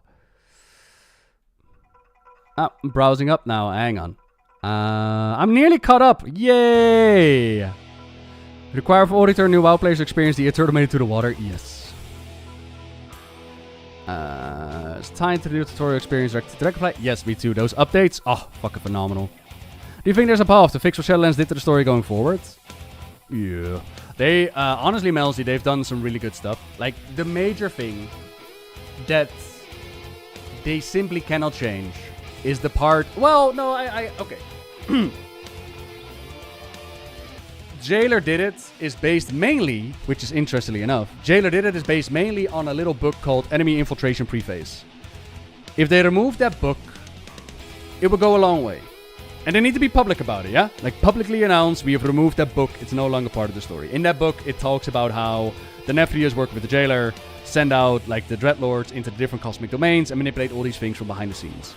Then they need to take the Sylvanas novel and retcon that the Jailer predicted that Sylvanas is going to hold Azerite.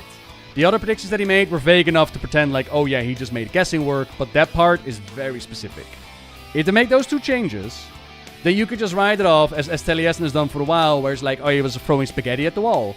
And you could take him away from this omniscient being that knew exactly what was going to happen, when it was going to happen, into, oh yeah, he just made use of opportunities. Now, will that kill the meme of the Jailer Did It? No. We are WoW players. It's been 7 years. And every single thing that Blizzard puts out, every single lore bit will always have a comment like, don't forget, this is all by this jailer's design. But those changes will go a long way, 100%. You trying to tell me that Fellhounds are like Zerglings? Hey.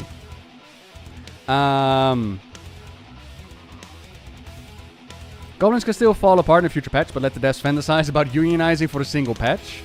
See, and I think Cloudspear, that is exactly the nail on the head.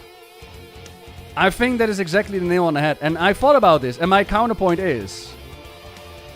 It's a fantasy world. It's my fantasy game. And I get that as a writer, you write for what you know, and I know it's like the whole unionization and getting rid of the big fat cats and all that. But in the process, you also get rid of what I like about the goblins. They're not real, they're goblins. It's a fantasy story. You know what I mean? I don't want to deal with these... But that's me. You know, that's me. I get it.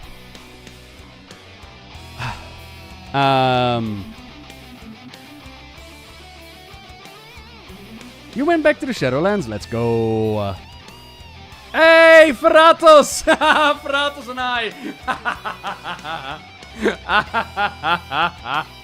Ferratos and I are like on the same page.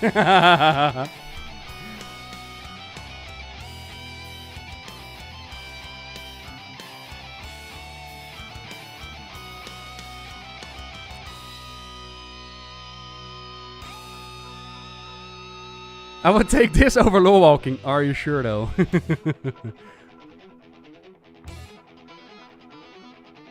You're gonna have a bad day. Oof. Is there a spider in the corner? Oh, that's fine. Spiders can chill. They keep my house clean.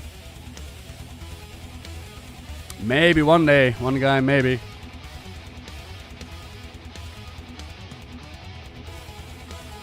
Let's kill the jailer again? Let's not. Let's not do it again.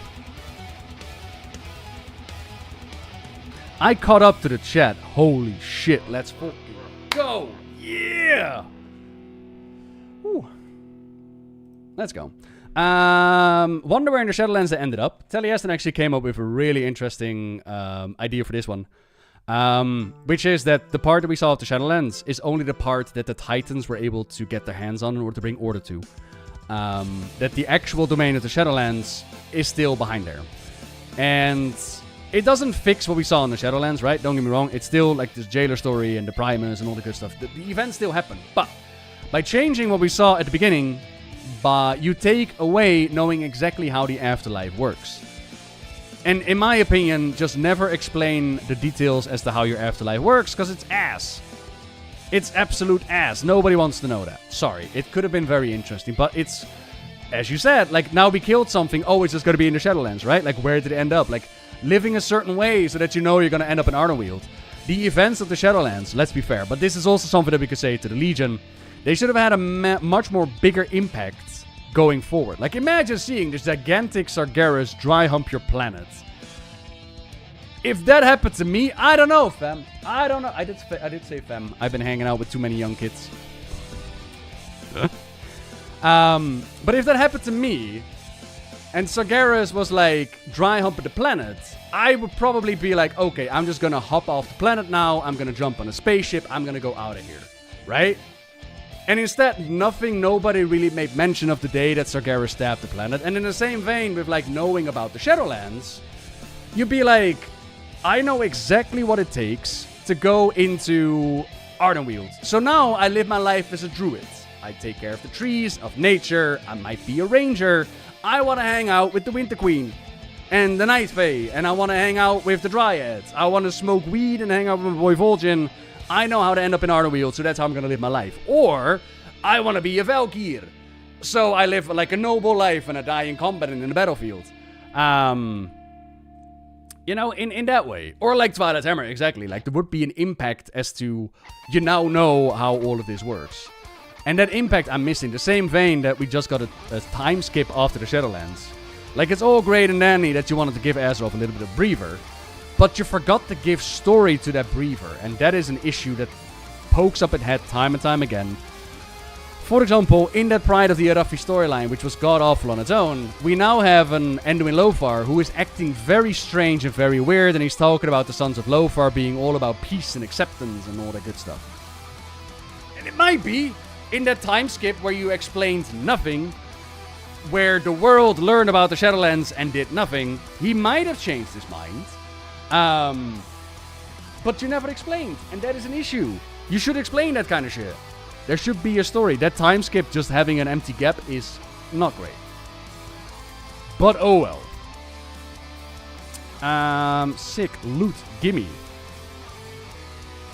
Since it's a predetermined destiny, then it don't matter anyway. That is another thing that they absolutely need to make a comment on. Because, again, it's execution versus intent. And their intent was never to put down a predestined universe. Like, they're not that crazy. Of course they want free will and choice and mortal beings and blah blah blah. It's just that the game doesn't really support that, so that's the issue, but they can most definitely change that. I need to think. Was there anything I needed to do? Yes, I needed to do Karesh campaign and maybe some LFR, but I really don't want to do LFR. Do I even need to do LFR? I don't need gear from LFR, do I? I might want some choice and transmog though.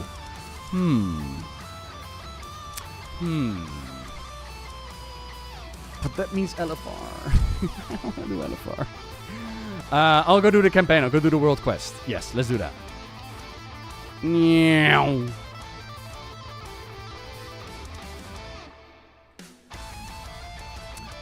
LFR Dimensions meme grade. Yeah, we did it at the beginning of the stream. Honestly, not as bad as I expected it to be. I was talking to Fia yesterday, and they spoke about how Dimensions took like 8 pulls. It took us 2. So it was just like, oh, we actually need to kill the ads, otherwise we're gonna get devoured. That was it. The rest was, it was fine. You know, someone popped turtle too early, but you know, that just happens when you get excited. Beyond that, it was absolutely fine.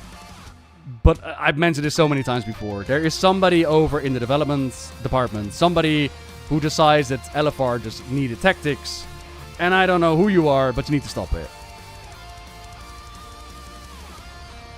You need to absolutely stop it.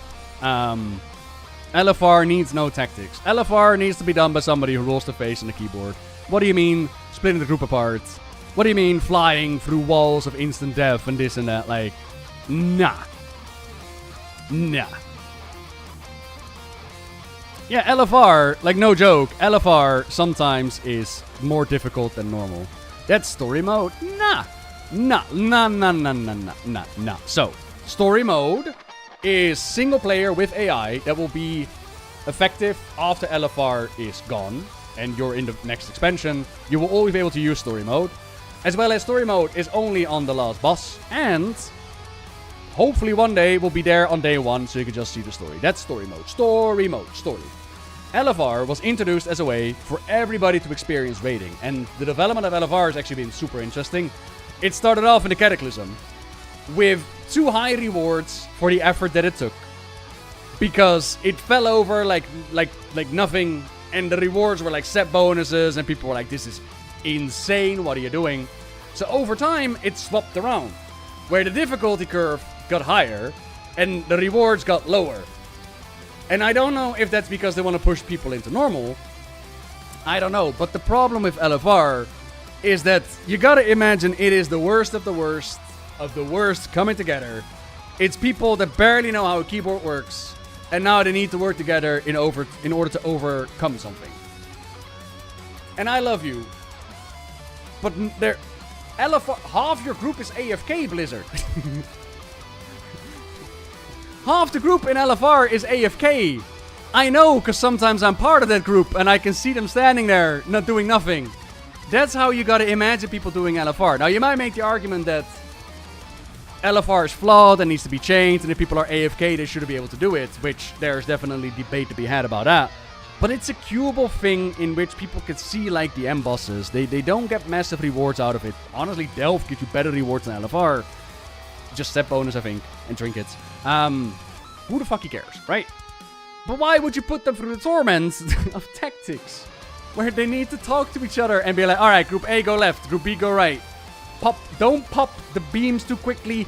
Oh my god, don't run the bomb through the beam, because now I have to reset the boss and do it again. Don't get devoured. Like, it's a... I don't get it. But that's my take on it. I don't think LFR should require tactics at this point.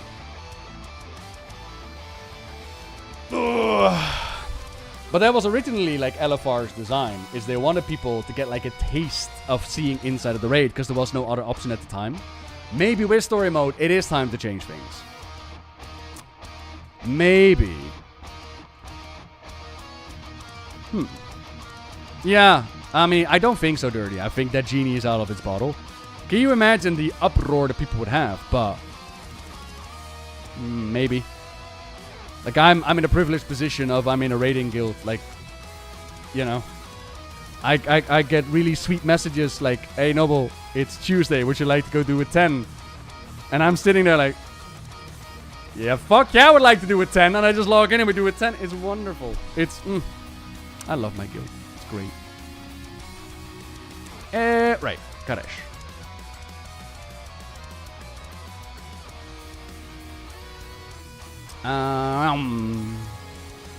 Into the arena when the gate locks. Is that in Undermine? Oh god. Half the group is dead and it took 4 pulls on Galley LFR. Jesus. I mean, I farmed some hard gold with LFR, not gonna lie. I made 1 million gold by farming Gallywix LFR. It was the best. It was the absolute best. So LFR Gallywix, to make you understand. LFR Gallywix is 1 wing. And it's just 1 boss. It's literally just, you go in and you kill Gallywix. That's it. It takes like 5 minutes in a group. But what would happen is there's the satchel system. If they don't have enough tanks or healers, they will offer you a satchel. And there are add-ons that will scan this system and will let you know when a satchel is up on whatever you put it on. And in the satchel is like 1,000 gold plus a bunch of crystals to sell for a bunch more gold. I think on average I made about 5,000 gold per Gallywix kill. 5,000 gold, 5 minutes. Very quickly ramped up, right? So I farmed a lot of gold on Gallywix, and the fun part about Gallywix is that you can actually wipe on it. As I mentioned, there's the whole bomb system, or people just standing on underneath him during the electricity bit. They don't understand that it actually hurts. Yeah, I mean, even in this one, Rakurai, I don't think like the last wing is currently 2 bosses, so it would take longer. I wouldn't sell Dimensions on anyone. And I don't think Gallywix gets enough attention to still get satchels. I might be wrong on that one. But sometimes they'll do satchels for regular dungeons as well. Sometimes it's worth it. Sometimes.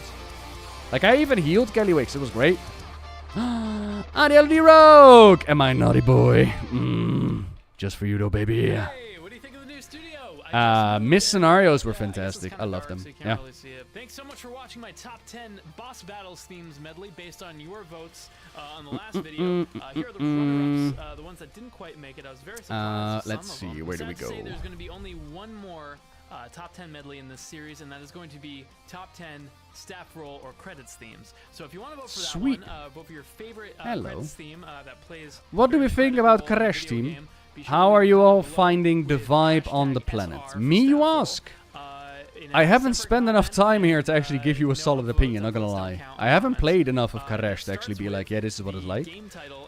It doesn't tickle me massively, not gonna lie. It's like Argus, but now we're flying. You like the Sharela? Hey, nice. With this crazy idea that I put together. Look out for the new Crypt of the Necrodancer DLC. I will look out for the new Crypt of the Necromancer DLC. Hi Croat, what's up? Oh, right, okay, sure.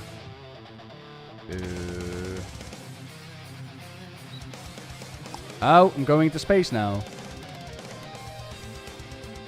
Karesh's Poggers, yeah? Really enjoying it? Hey, let's go! Argus with better vibes. Ah, very happy to hear that. Yeah, phase diving is basically questing, but now you're pink.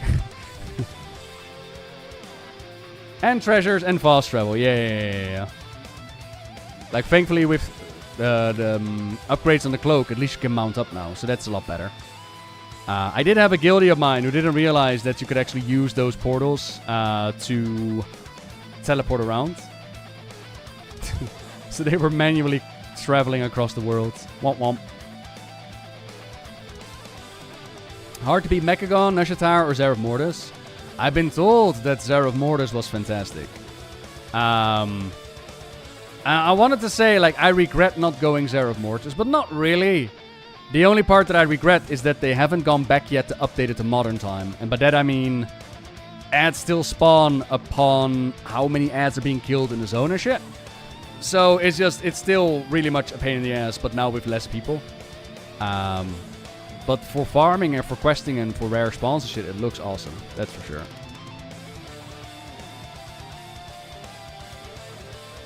After searching for the mail order world quest. Is that how you get in there with the stupid portal? I was looking for the door. I was like, I must be missing out on a door somewhere. It's you enter with a portal, is it? Ah, well that explains a lot. Okay. I had no idea, Oats. No idea. You needed weak RS attraction, do some of the quests. Aye. Oh, the other day, by the way, we were doing the interviews, right? And we were talking about weak RS and how I use a weak R to keep track of my Wake of Ashes. So I was watching this video of mine, which I don't often do, mind you, but I was watching my video, and I was watching, and I thought to myself, if I just need a button in my screen, right? Why don't I just use edit mode? And I was like, surely it's not that simple. So I go into edit mode, and I'm like, yeah, it is. You just put up an action bar, you make it big, and you put your button there. And now I got a button there without a weak aura. So now, no more Hammer of Light being yelled at me. It's wonderful. Wonderful.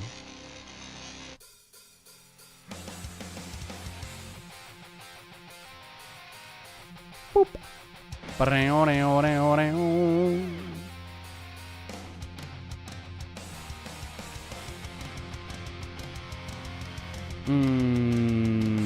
And there was a command to check my cloak on the fly, but that's okay. I'll just fly around. How is the Ecodome project, by the way? I've heard nothing but people being super happy with it. Like, for the content that it is, which is gathering stuff for the Ecodome. Yeah, I like the cooldown manager. Nice.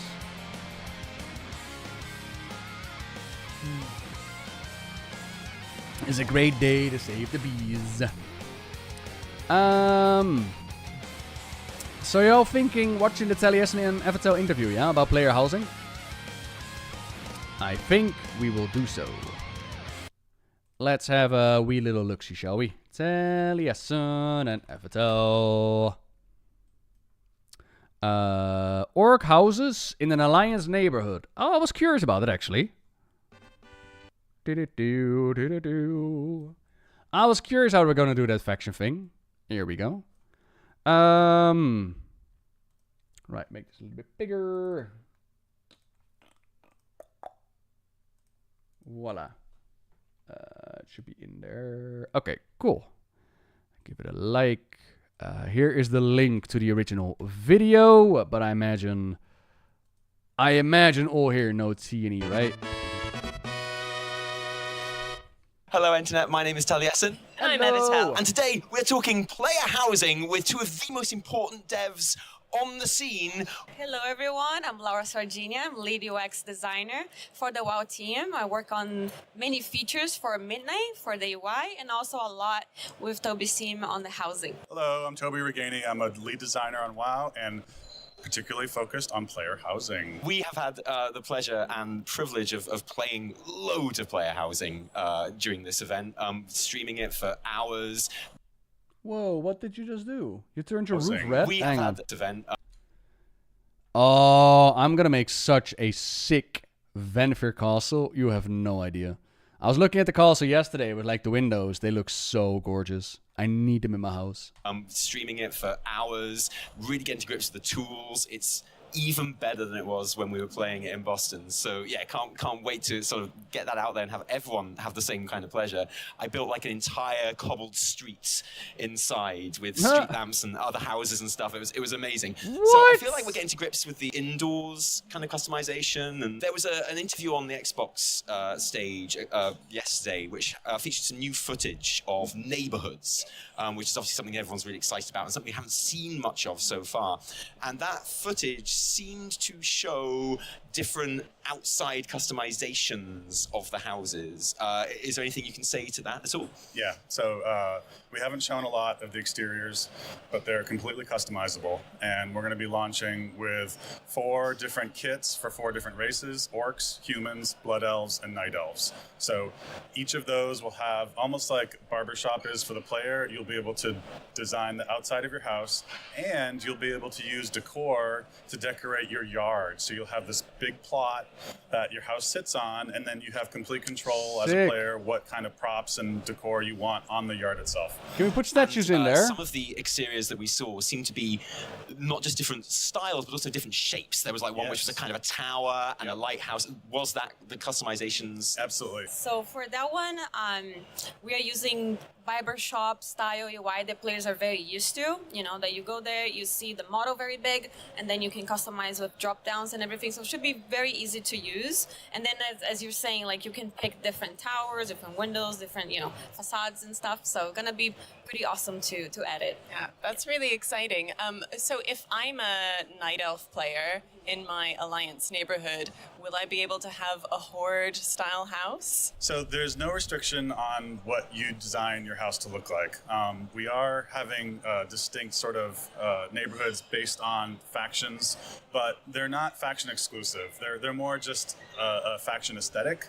So your Night Elf can go to a Horde neighborhood, and there's no guards that will attack you or anything like that. Some of the locals may comment on, hey, like we don't see a lot of Night Elves in these parts, but something like that. But we want to stay true to the fiction of the of Azeroth, but we didn't want to have friction in regards to how people choose to socialize. Sorry, just I actually kind of I read like someone not happy with this. I actually like this.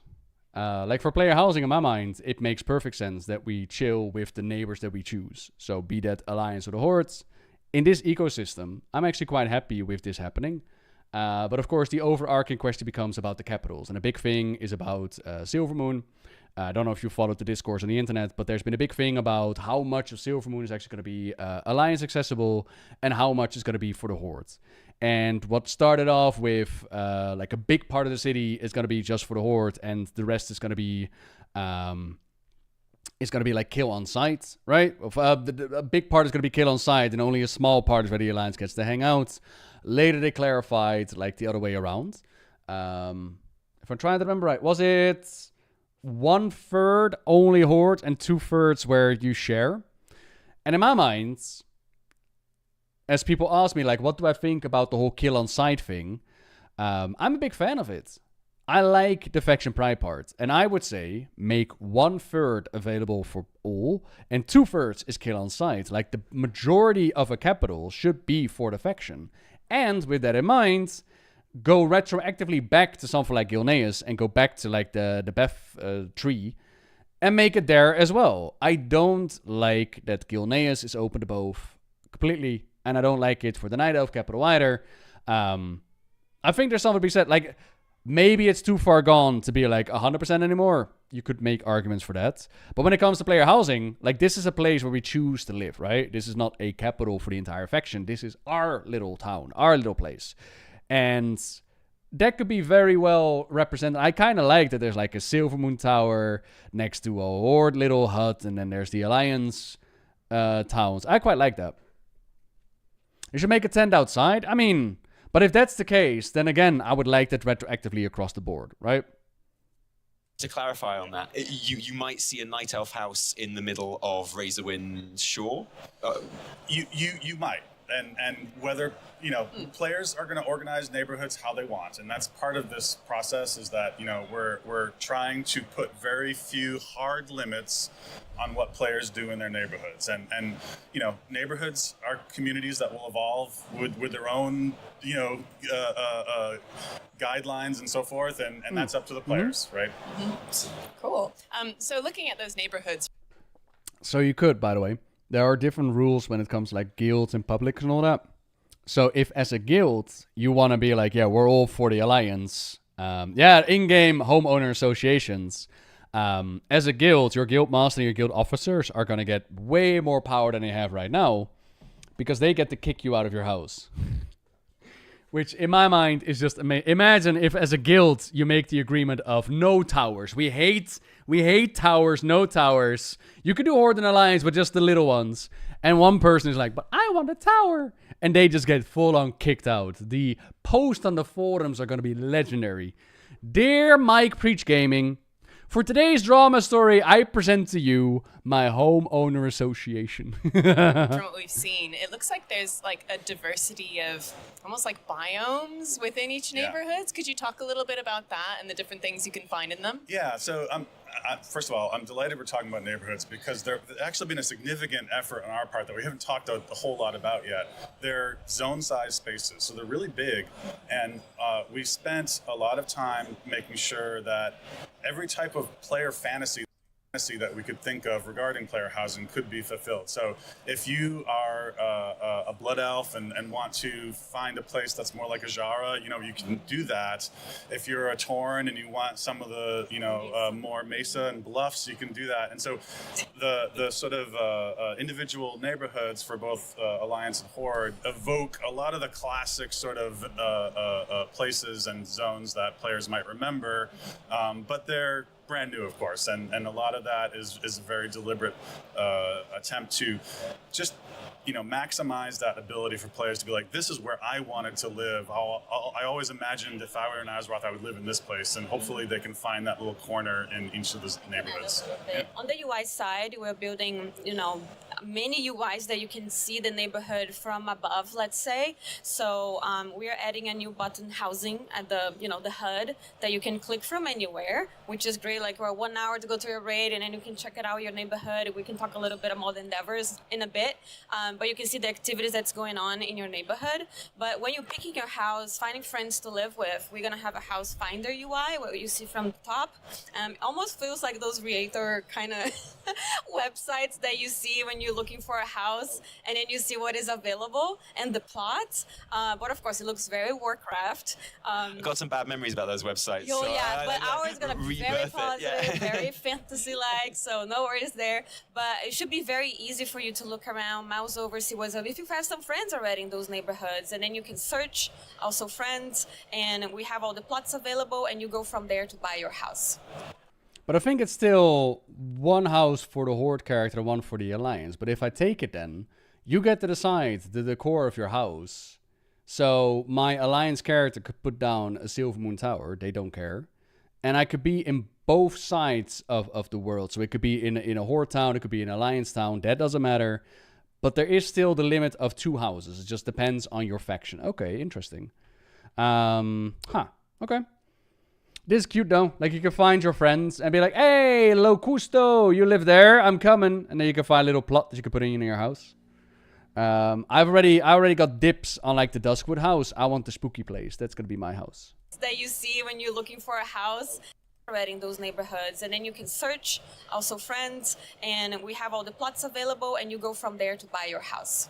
And are those zones, do they exist in the open world, or are they completely instanced, like you get there through a portal or something? They're instanced, and you do get there through a portal, but within the fiction, they exist in a specific place, and each neighborhood sort of has a little bit of a backstory about what's going on. And over time, what you're going to see is that there's actually some story elements that will be specific to the neighborhoods. But what I'm the most excited about is that the ultimate goal is, in the way that homes are sort of a way for individuals to express themselves, we want the neighborhoods to be an expression of individual communities. And so the ability for us to allow certain elements of customization within the neighborhood itself is going to be something that we're growing over time. And I can't talk a lot about that specifically, but one of the things that I can mention is endeavors. Endeavors are neighborhood-specific tasks that are kind of like a world quest combining the travel log with the trade post. And so as a neighborhood, you can choose to do an endeavor, and it's a month-long task. You're inviting another culture from Azeroth to your neighborhood. So, for example, you might invite the gnomes from Mechagon. And as you No, Don't we're see not. why they'd ever do that, but okay. You know, Exactly. It's up to the players. We don't judge. But as you do, you start seeing elements of that culture start appearing in your neighborhood. And as you make progress, it becomes more and more, obvious what's going on. And so this is just one way, the very initial way that we're sort of allowing neighborhoods to distinguish themselves from each other. Just to clarify, so will we be able to choose a kind of path for endeavors? Like, will there be different options that we can take, and we decide as a community, I guess? Yeah. Yeah, absolutely. So for private neighborhoods, so either a charter neighborhood or a guild neighborhood, they can designate a neighborhood manager, and those individuals can choose for the neighborhood which endeavor. There'll be a choice of maybe. Wait, what did you say? those Sorry. Individuals or a guild neighborhood. Absolutely. So for private neighborhoods, so either a charter neighborhood or a guild neighborhood, they can designate a neighborhood manager, and those individuals can. They can designate a manager. I want to be our guild manager. I feel like I would be the best guild manager. Not a tyrant at all. Not kick you out on a whim. No. Yes. Yes, Elfor. Vote for me. Yes. Yes. Hi, Sebi. Choose for the neighborhood which and. If you don't trim your bushes right, Elfor, it's gonna be a problem. Yes, pay tribute for someone. Ooh. Endeavor. There'll be a choice of maybe 3 or 4 that they select from. That is a month-long process. There may be some cases where we have what's called a priority endeavor, that we want everyone to do the same endeavor, but that's the exception. For the most part, we want players to be able to have a certain degree of control over their neighborhood. And That's cool though. So you can invite, like, as far as I understand it, by the way, for those wondering, housing and collecting decor. So collecting decor is going to be available with 11.2.7, which is going to be the last patch for the War Within. Housing is going to be available for 11.2.7, the last patch for the War Within, but only if you pre-ordered Midnight, because housing is connected to Midnight. And like this neighborhood system, so the endeavors and whatnot, that is not going to be unlocked until Midnight itself, as far as I understood it. the kind of progress that you've mentioned on that, it does look a lot like the Traveler's Log. Sort of similar kind of things happening, and there are sort of decor rewards on there as well. Does that mean you're not planning on putting much housing decor on the trading post once it's all active? So we're going to have decor. Much sorry, Cellblade made me laugh and I didn't hear the question proper. But all the things you're mentioning in chat right now, like imagine the role-playing attributes and the opportunities. Mike mentioned this morning as well, like the Blizzard should work on the emotes that we have as characters for RP. Little stories you can make, like you might look at Homeowner Association and go like, oh my god, please no. I see it as something hilarious that can actually add to your gameplay. The same way that you could make, like, in Final Fantasy XIV, I had a neighbor next to my house from the stream, and I pretended that they were my Dinkelberg, so I hated my neighbor. So what did I do? I put a bunch of, like, Maui statues, I think they're called, like the head statues in my garden, facing at my neighbor. Like, this is my Titan army. Don't make me come and tear down this wall. I will kick you out. And it was pure roleplay, pure story, but it was fun to do, right? And I'm hoping for the same things in Warcraft, where I can decorate my garden and make like trouble for the rest of my guildies. It sounds awesome. It sounds so much fun. Decor on the trading post once it's all active? So we're going to have decor available in any way that you can currently acquire loot in the game. So vendors and quests, rewards, dungeons, everything.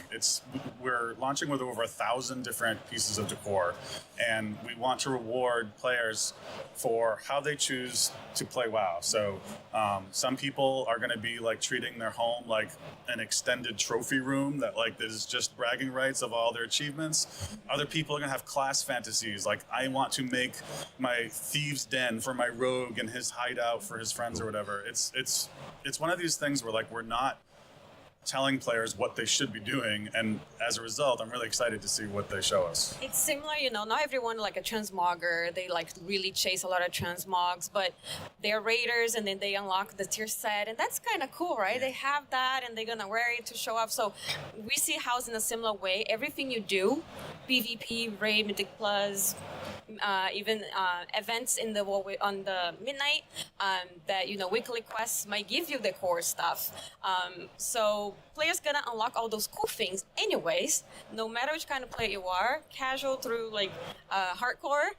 They're gonna unlock a lot of things, and at some point they want to put that somewhere, and they're gonna have their house. So it's housing is really for everyone. Really? Is that the impression you're getting, Andrew? Like, for me, she actually seems like super excited. He was talking a moment ago, and she was like, okay, I would really like to jump in now. The developers for housing seem like over the moon with this. Just more than happy to talk about it.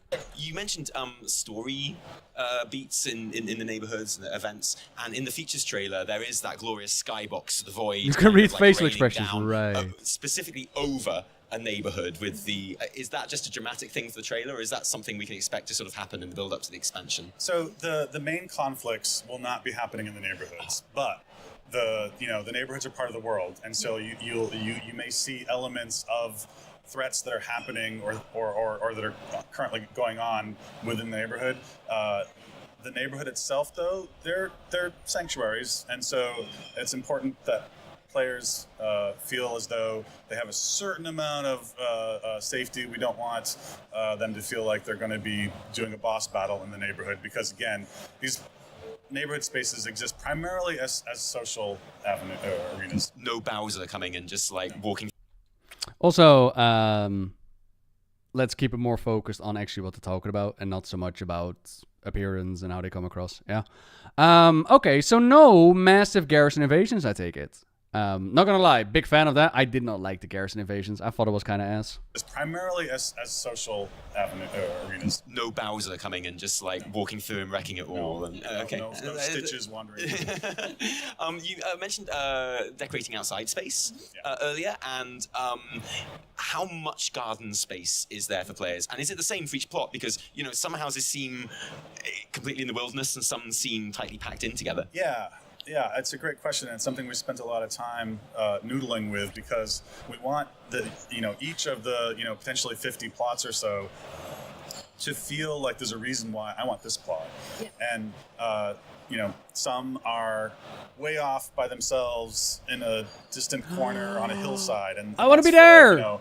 The fantasy of I'm a hunter and I want my hunter's lodge and I just want to be left alone. Some of them are clustered close together, so if you have a group of friends and you want like a really intense kind of urban social thing, you can do that too, and everything in between. So we really put a lot of effort into not just the biomes like you mentioned earlier, but also just the spacing and the way that they're related to each other, in the overall context of the neighborhood. Did they nuke, by the way, an ERP add-on in Final Fantasy XIV? Do you think that's going to move over to WoW now? And about events, I noticed for the garrisons, they once upon a time spoke about seasonal decorations. And I think that they added those. So I imagine that for neighborhoods, you would see something like, oh, it's the Winterville. Look, there's snow now, or Santa, or presents, or trees, like stuff like that. I imagine, but I don't know for sure. Why not the Night Elves build a city inside the Husk of Teldrassil? I'm guessing like the emotional trauma, I suppose. As well as they got a fancy ass new tree now. So I'm a Sebi. hunter, and so I like to collect. Actually, about it though, Sebi, like a genuine answer to that one. I'm waiting for more story to be revealed. Like some of us, Sebi Webs, don't all of a sudden turn around and forget where we come from. Okay. Some of us still appreciate the wonder that is Final Fantasy XIV. All right. I enjoy Final Fantasy XIV. Okay. I am a good boy. And I wait for the next chapters of the story and actually enjoy them one single go. Like, no joke, I actually enjoyed myself with Dawn. I just want more in one go. Pets. And one of the things that we've seen in some of like the art floating around is, there's like something like a stable outside. Ooh, you can see yeah. a mount. You can maybe see a cat wandering around. Can we expect kind of, you mentioned trophies and collectibles, but can we expect some way to show off our mounts or pets and things like that? Stay tuned is all I can say to that. We're obviously launching in midnight, but every major patch, every expansion is going to be featuring new housing features and content. And there's a lot of talk about the new kind of situational transmog system as well. I'm assuming that will have a housing element. Can you talk about the UI for that a little bit? So we're at Midnight. We got a lot of Oh yeah, she totally hates UI being there. updates, and a big one is the transmog revamp. We revamped the whole window. It was a little dated already, a little small, you know, when you can see your transmogs. So it's much bigger, and now we have outfits, which will give you some for free. We don't have the right number right now, but we a good amount. And later, you're gonna have to buy those outfits, but it's not gonna be expensive for sure. But when you set an outfit, for example, for the housing, you really have that in mind. And you wanna put your pajamas, for example, and then that's your pajamas outfit. And then when you create the outfit, you can go to the situations tab, where you can set every time I go to my house, I wear my pajamas. So let's say you are in your raid, we feel like your gear and your sword, your shield, and like, okay, going home. And then you go to your house, and then automatically it's gonna change to your pajamas with no cost. So the only cost is when you create that outfit for the first time and when unlocking the slot, but no cost. So you might have an outfit when you're doing some alchemy things, and then you change to completely to your alchemy stuff. You have a PvP situations outfit, so it's really, really flexible and fun. And other thing that's really nice for this revamp is that transmog are by the slot and not by the item. So what it means is, you know, when you're leveling during midnight, or you know the what within, and then you kind of look like a clown in the cinematics, and you're like, oh my god, that doesn't look epic as I want it to be, because you just like looted a bunch of stuff and they have much better gear. So now you can transmog your gear slot, and that's not gonna change. Yeah, but you can still like preview how it looks like. It goes to your collection, so you know, okay, that's a cool helmet. I'll make an outfit with it later. Game change. I look like a clown on purpose, not gonna lie. I love that I can walk around my little Murloc swimming bands and my little shark hat, and like my priest is amazing. And while it's not entirely free, I think that this is such a step up when it comes to transmog. Glamour plates, you enchant the slot instead of the item. Fantastic options in my opinion. Really looking forward to just be able to swap in and out. Great change overall. So WoW has turned into a vanity RP game. Have you not played WoW in the last 20 years? Excuse you. I was there back in the olden days in my Dragonstalker armor, running around in the cities going like, look at me. Ha ha. I got a purple dragon on my face. Now what? My giant stalker shoulders were massive. Big, ain't it? Huge, mate. So yeah, well happy with that. Howdy, Zionis. Hello. What about in-game? So yeah, I'm very, very happy with that. Honestly, genuinely stoked. And will being inside your house and being outside in the neighborhood be two different situations that you can have? I don't recall right now, but it could be. It's very flexible. I'll check on that for you. And just to clarify, because I know people will be asking, by outfits, you mean slots where pre-made transmogs can be stored to... It could be that, or it could be a totally like mix and match. Okay. Whatever you like. Yeah. Awesome. That's so cool.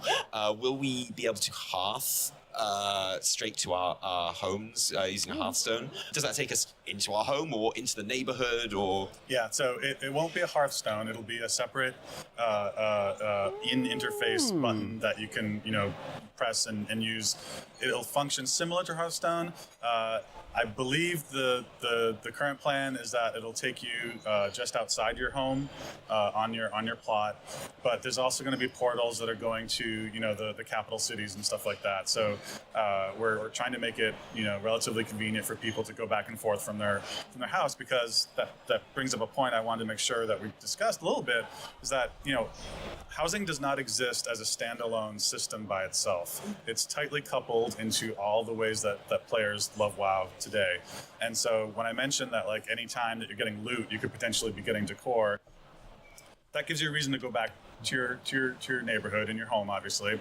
But then when you're engaging in things like endeavors, they're actually sending you out into different parts of the world. And so depending on, the endeavor you choose, that's gonna have a big impact on the kinds of activities that players are then being sent out and asked to do. Some of them will be in the neighborhood and they'll be more of the low risk kind of fun social stuff. But then others are like, if you want to be doing a dungeon or raid or something like that, there's probably a neighborhood endeavor that you can do with your neighbors that will contribute to the overall effort.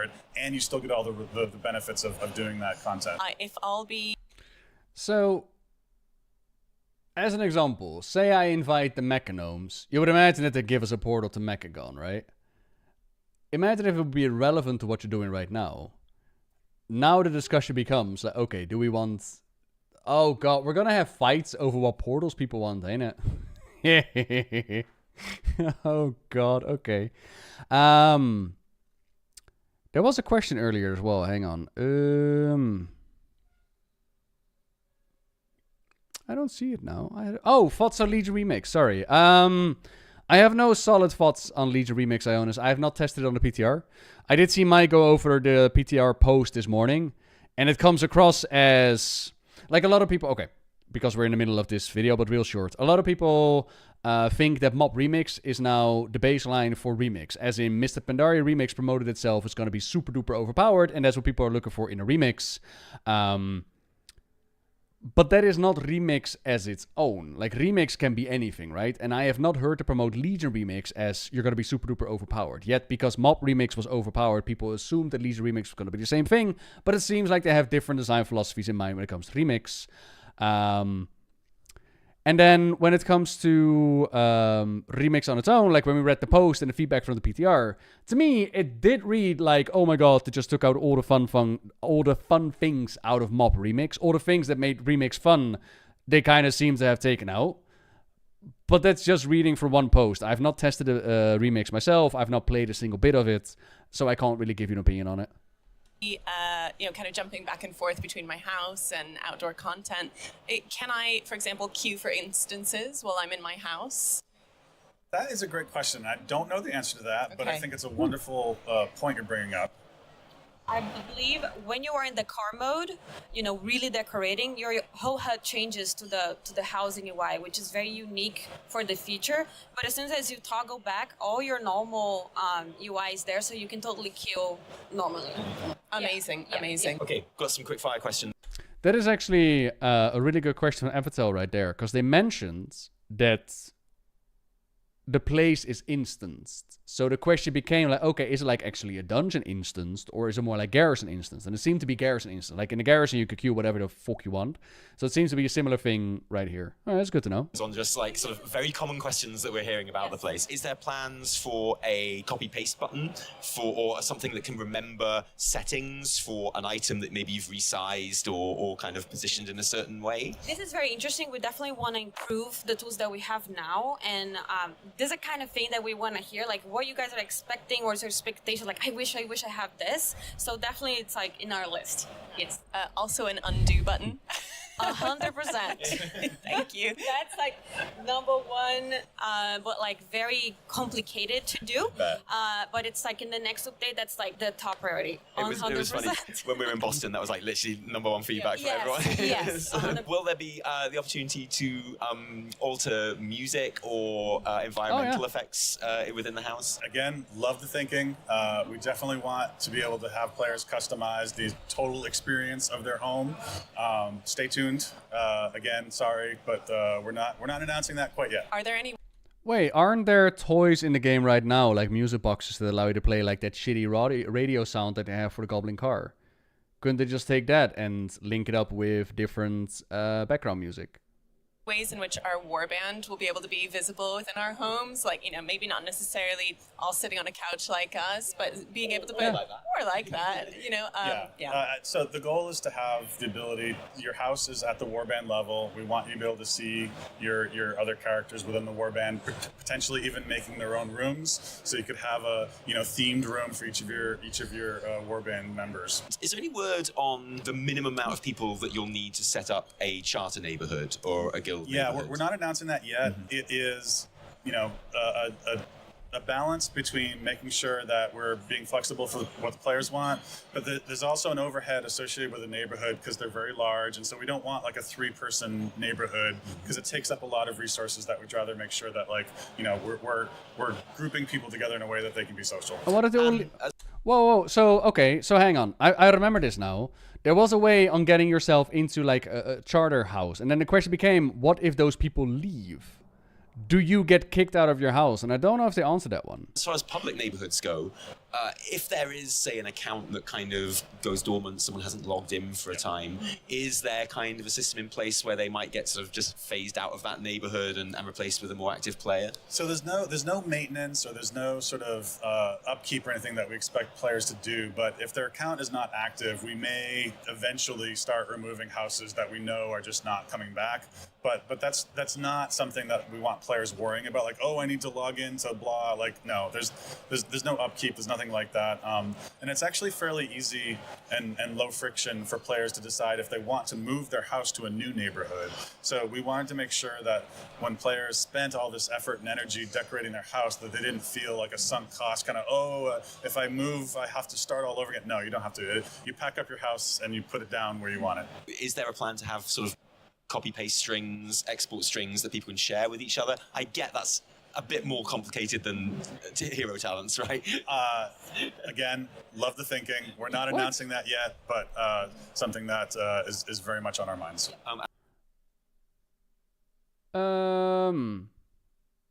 But wait, you already confirmed that there were going to be loadouts. What? What do you already confirmed that er going to be loadouts? Ging je me bellen? Gezellig.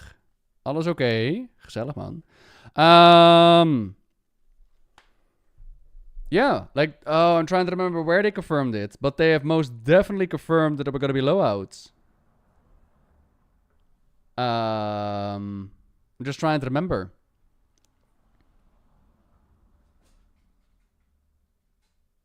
It was somewhere. They said it was a misreport of a misreport. No way. No way. What? Wait, hold up.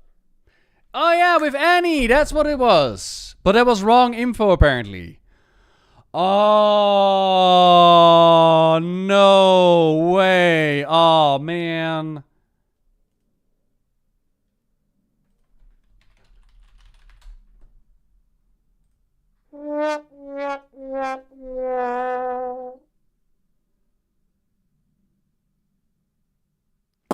Now I'm sad.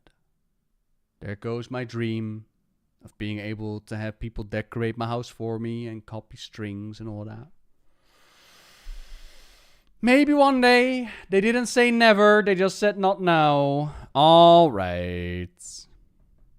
Okay. I mean, the reason why is... I can't be lazy now.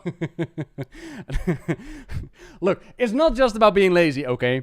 It's also about the part where, like in Final Fantasy XIV, decorating other people's houses is a big business. Like, people do it out of the love of decorating other people's houses. So I was like, oh, that's such a cool thing for WoW as well, where people can, like, decorate each other's houses, share blueprints, and they'd be like, look at the cool shit that I made, like dungeons and shit. And just put it up on a website and people can like import strings and be like, okay, that's my house now. I thought that was really, really cool. But it's something that they have in mind, especially, and the reason why I was like, okay, maybe that's going to be a thing, because they have said, which I'm hoping is not a misreport either, they have said that when you get kicked out of your house, the game will remember where you put your furniture. So the coding, the programming to remember where furniture is set in a certain place is already there. It's just a matter of how do you take that coding and share it with others, I guess. And another thing that is quite prevalent in MMOs that feature player housing is the idea that you could maybe give someone else permissions to do decorating in your house for you. And I'm not saying that I'm bored of YouTube and I'd rather just be an interior designer. I just like that as an option, you know? Yeah, again, we love that idea. We think that there's going to be a demand for people that, you know, are really, really good at decorating houses, and maybe not everyone wants to. That's, however, not a feature we're launching with, but is definitely on the very short list. Is there a likelihood that there, over the course of Midnight, will be more sort of exterior, interior customizations are made available, particularly on the exterior side from launch? Yeah, I think that, we're going to be very actively listening and responding to how players are enjoying housing. And it's something that we're kind of building into the schedule. Like, we don't know exactly what players are going to be telling us, and we want to bake in time to our schedule to respond to that. And that's exactly the kind of thing that we want to hear about, but we don't want to commit to in a grand long-term schedule, because we've never launched a feature like housing before. It is entirely new. It has entirely new UI. It has entirely new assets, and it's in some ways an entirely new experience for the audience. And so therefore, it is going to be something that we're going to be learning from a lot. And like, we love these questions because we want to hear about what we should be prioritizing, and we don't presume to know necessarily.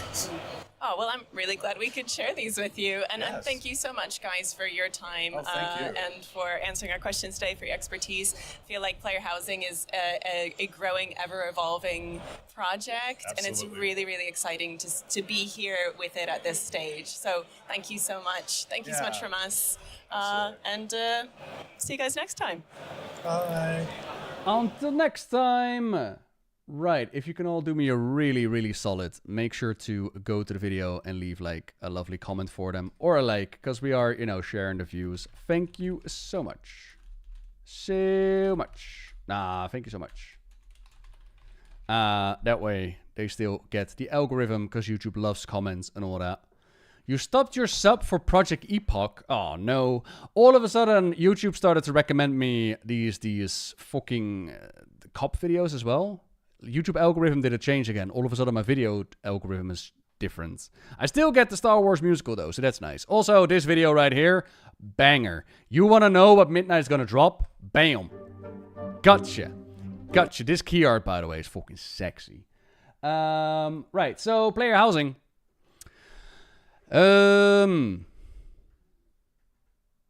Sometimes the head nodding to express active listening is very distracting. It's also something you don't get rid of. Once you've been trained in it, it's just part of how you work.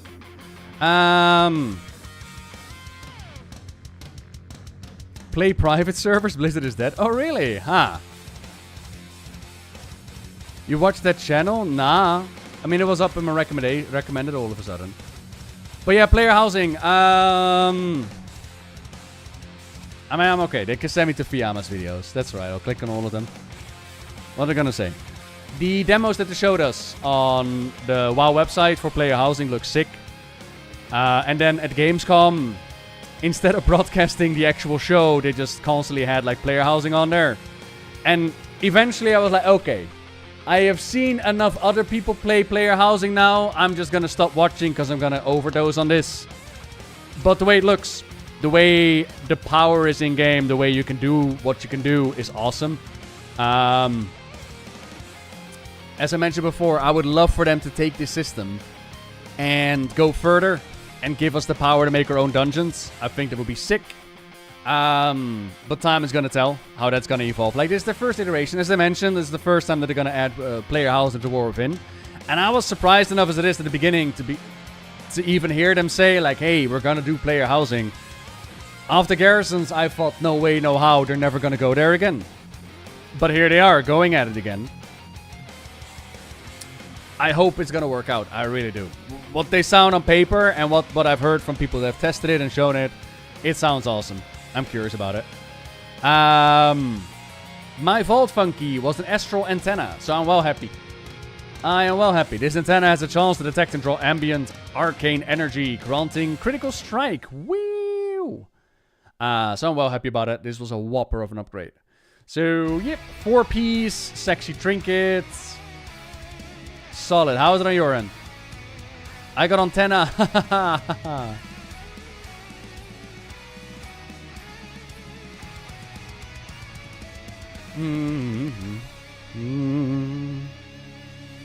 Yeah.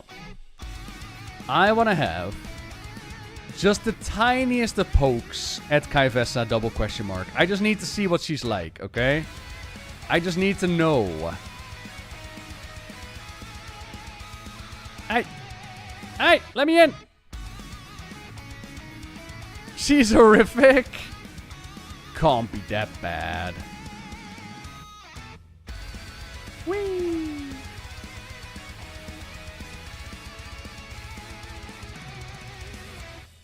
Double question mark, Kaivesa. And the car is so cool, I need it. This is Undertale. Oh, if you've never played Undertale before, would recommend. Very much so. Oh, yeah, my first time trying Kaivesa, I also died instantly, but... Now I know what she can do, right? Now I've trained, I'm stronger than before. It's gonna be great.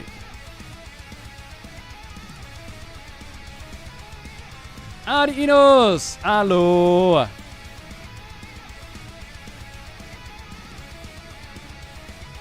Single. Yes.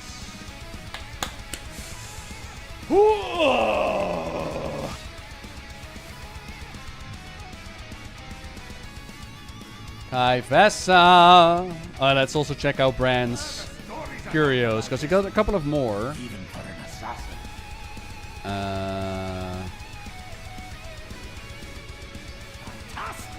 That's done. What do you want? Your biggest one is the Hatarang, but you're not gonna get anything in here. Bran has a chance to pull out random hats and throw them at his enemies, which deals moderate damage and applies debuffs. The debuffs include damage take. Okay, you're gonna do Hatarang. Fuck it. You throw your hats at your enemies? That sounds awesome. Bran's voice is tremendously amplified, causing his words to potentially grant the party a buff or whatever was spoken. You're not gonna use gathering tools. Damaging an elite, I mean, that's not what we're doing either. Increased damage and healing. Alright, battered ages. Alright. Hatarang is hard meta. Oh, really? Oh, sick. Let's go. Go on, Brent. You're nearly 80, buddy. You're nearly getting your achievements. Let's go. Hi, Kaivesa. Just you? At Narubar Palace, you brought an army to face me. Maybe this is a bad idea. Well, maybe. Shut up. Nonsense. It's a fabulous idea. My target never comes to me all the way to die. Outline mode? Anti-aliasing off. Anti-aliasing off. And outline mode to high. Why? Oh, is she gonna hide?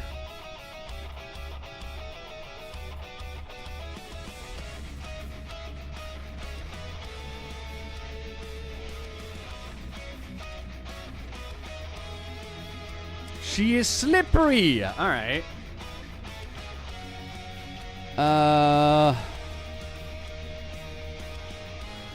Do I even have outline on mode, I now wonder? Do I even have outline on? Disabled, quest, mouse over, target. Okay, that's fine.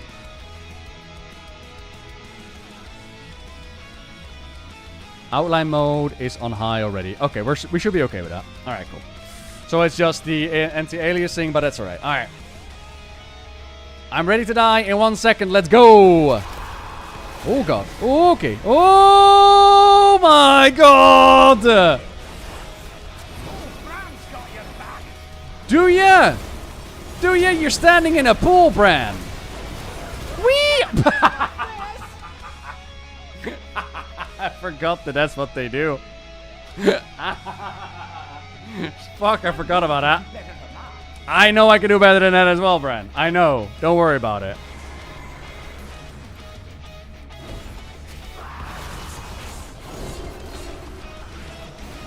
Gods. Okay. Alright, this is wild. Nether rifts with the room being split up and a big old suck.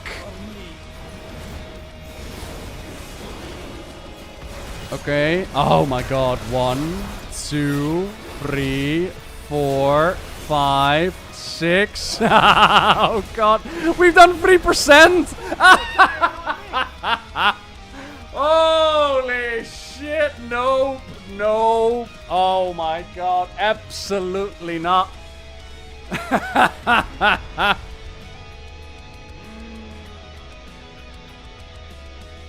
Oh my god. Okay. Thank you, Ronin. Ooh. Wild. Okay.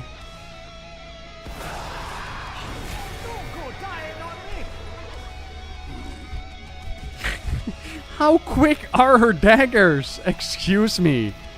Excuse me, game. Give me a chance. Like...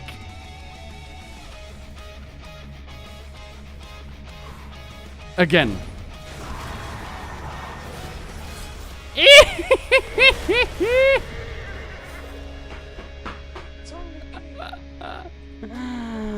This is awful. Oh no. All right, so we just need to run around the entire fucking room. This is how we need to use the entire space. It's fine. We'll just use the entire thing.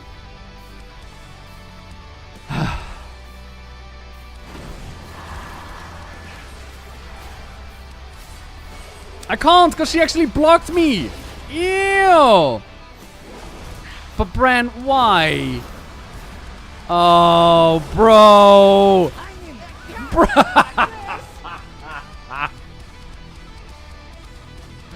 Holy shit. Okay. I mean, I can't go tank mode because tank mode I'll still be one-shotted. It makes no difference, does it?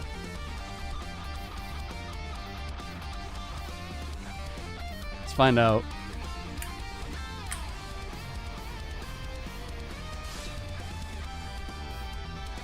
Go on, Bran. You could be my damage dealer, yeah?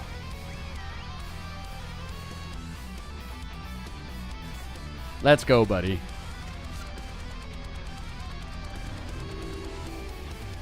You got a little bit of food? You want me to walk all the way over there for a little bit of food? Alright.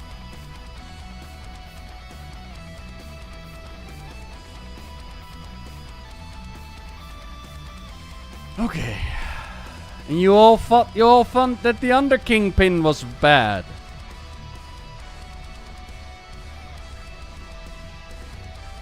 Yeah, that's kind of the idea. Like, I get the part about being sucked, but then she splits the room apart, and it's like, okay, I need to go there quickly, and I only have so many horses. You know what I mean?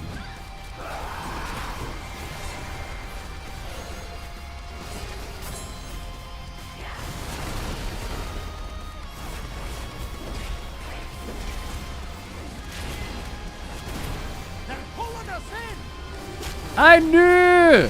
And you threw a head on her! Nah! Look, she has a wee little head! Oh, good! Got distracted by the hat.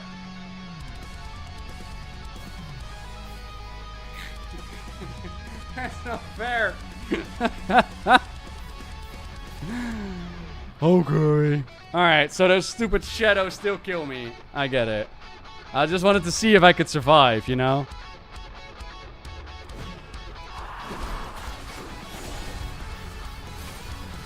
Jesus.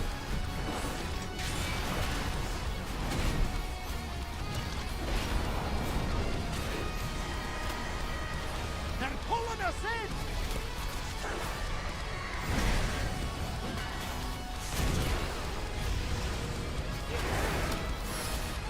Keepers preserve you. No, thank you. Absolutely not. Absolutely fucking nope. Nope. No, that's not even 10%. That's not even 10%. Like, nope. That is madness. But I cannot wait. I cannot wait until later in the season. Bit more Mythic Plus under my belt. Bit more gear to come back in here. This is a solo challenge worthy of conquering. This is a lot of fun. 10 out of 10. Like, we've done it on normal. And even there, her mechanics, yes, they hurt, but they're fair. And in the same way here, like, yeah, they're hard to overcome. But get good, right? I like get good fights. They have a place here. Especially if they're single player get good. Big fan. Big fan.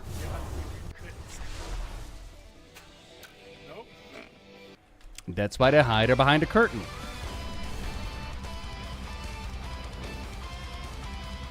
Oh, hello, Sonic. Carthy Video Crest, Valor Stones, Kareshi Trust. We should definitely do that as well. The easiest comparing the last two? This one? You're kidding me, one guy.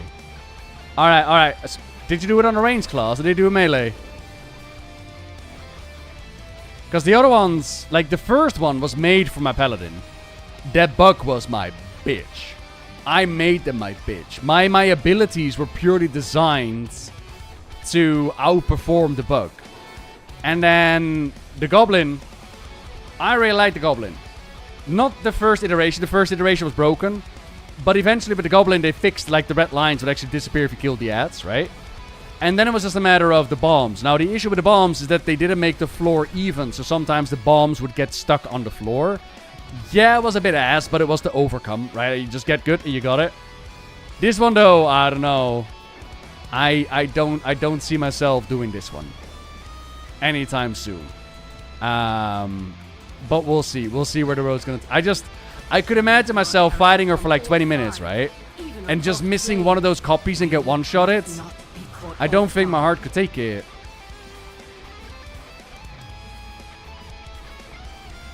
Yes, let's phase.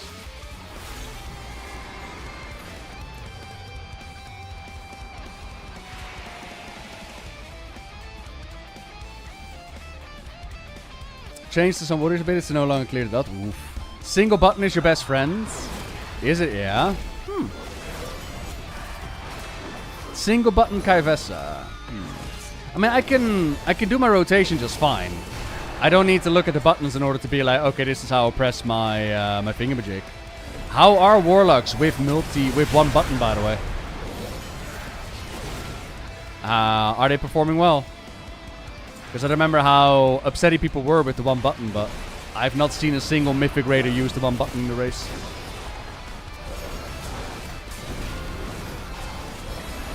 I don't know, Kenyel. I was told there was maintenance, I think. Davey hooking up Jakey. Oh yeah. Jakey, you're out of the shadows. You're part of the ship now, part of the crew.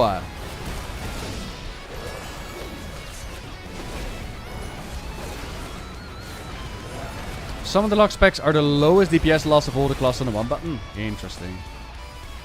Okay, like I also know that the Boomkin was doing really well with it.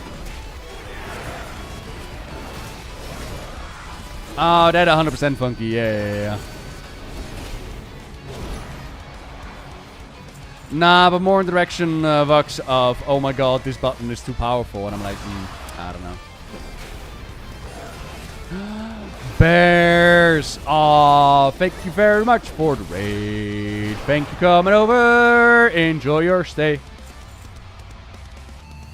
I don't speak other languages or all that. I can speak Dutch voor jou. Hallo allemaal. Laat ik ook eens even gek doen. Gezellig. Kom erbij. Ga lekker zitten. Ik hoop dat je het erg naar je zin hebben gehad bij Bears. Ik ben niet zo gezellig.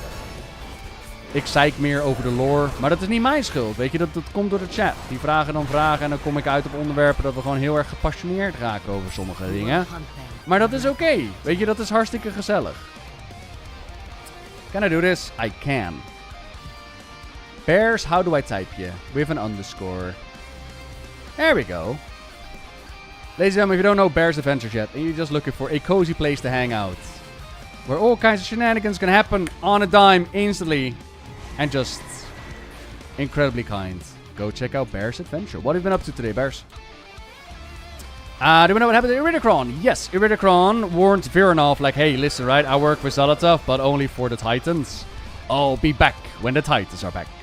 So Iridicron is just kind of chilling there right now. Just waiting, just doing his thing. The Vault was very kind to me, yes. I got a Astral Antenna, which I've been told was nerfed, so I was a little bit like, oh man, wish I got the antenna before the nerf. But then I was told, oh, don't worry about it, the nerf is only like 5%, it's still really good. It's like, oh, okay. So that made me happy.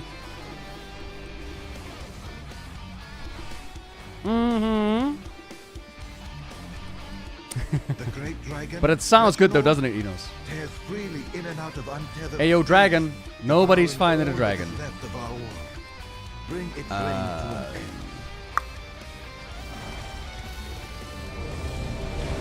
Rum-pa-pow.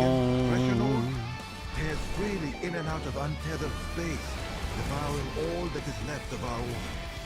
Bring its reign to an Oh my god, don't brick my computer again, please. It has not been having any issues since we changed the DX driver. Please, not again, man.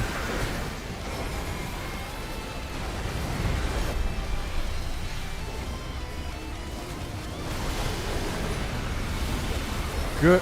Okay. So, Blizzard, you made a big thing about, you know, wanted to be more PvP, open world PvP in Midnight. I'm just telling you, before you do, can you fix this? Can you fix all of this? Can you fix that my computer is now burning up because there's a million different spell effects on my screen? Like, it's not gotten better, alright? I still remember Mike rolling his dice on the table and going like, yeah, this is the issue. I don't think you fixed it. And as long as you don't fix it, the world PvP dream is never going to become real. I'm just telling you. Yeah, have a wonderful day, Bears. Thank you very, very, very much. Spell density. Essential. Let's see if it does anything. Let's find out. Ooh, does it actually fix? Oh, hang on. Does it actually help? Definitely smoother.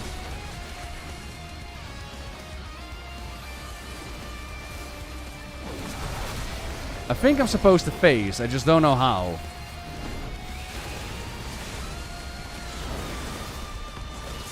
What do you get when it rains potatoes? Spuddles. Thank you. Don't breathe over me, dragon, please.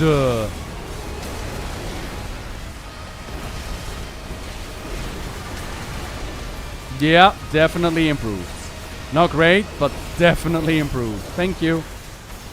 Are you feeling better now, little PC? Yeah. A little bit less? Okay, that's good. Might have to try this for raid as well, to be honest.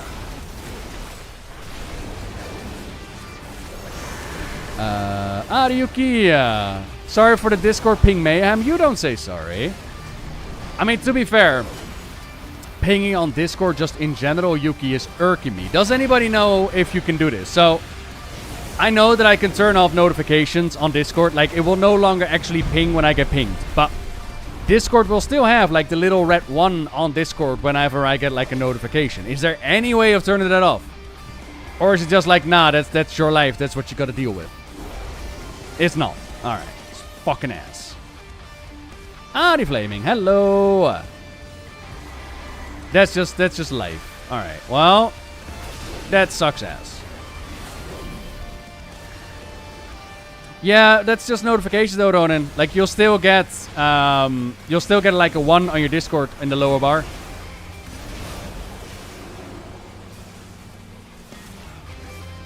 Yeah, alright. Well, fair enough. Well, Flaming, welcome. I should say, I'm a big fan of the Worker of Lore. And today, we're doing the weekly reset things, as in getting all the stuff done and whatnot. No raid. Normally, I would actually raid on the Wednesday. But our raiding day has been moved to the Thursday. So that's okay. Actually, kind of looking forward to it. Heroic Mana Forts have been a vibe. It's been fun to go through. Why did the potato become a detective to dig up the truth? Not the bodies. Not the root-infected bodies that started to strangulate each other because we forgot them in the basket. You know when you buy potatoes and you forget about them and you find them in the back of your cupboard and all of a sudden they're like full-on roots. Connected. Intertwined. Yeah. Call me Duff. I will very much try. Nah, working on the bugs. Working on it. Today should be the last. I think I need one more string. Then we're good. Went from a budget to finally gaming, and it turned everything to max. But I had to later change the spell density to essential because it was too confusing on what the heck was going on. And what was safe versus unsafe to stand and be in. Yeah. There's a lot that they throw at you. Although, credit where credit is due. They've done a lot to improve visibility on where you're supposed to stand and what you're supposed to soak. It's not perfect. The moth, for example, still has like same colors as Death Knight bubbles, as I found out the other day. As I thought I was safe inside of my Death Knight bubble. And instead I was soaking a pool that I was not supposed to soak. It was kind of painful. Ooh, leather pants, 688. Very nice. Thank you, Dragon. You're very kind. I just started today and I already finished. Yeah, well, you're the type of person who has time to ping people on a Discord for no reason whatsoever. I'm the type of person that needs to write a script all day long. We're just not the same, so congratulations on finishing your cloak. Now please stop pinging me, Vuxney. Are murderers and thieves. Plus, Yuki should have apologized. It was you. step on a dozen endangered flowers. But yes, Yuki. You're gonna go to Germany, are ya? I'm being whispered. What do you want? It's not Discord, so yeah. Aww. No.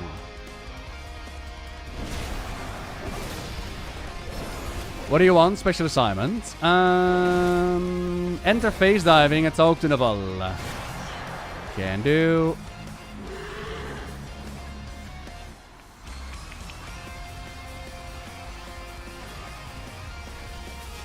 What is this one from? I know this song. Come on, you can do it, brain. Phoenix Wright, of course. Did I get the phase diving weekly? You mean the cloak upgrade?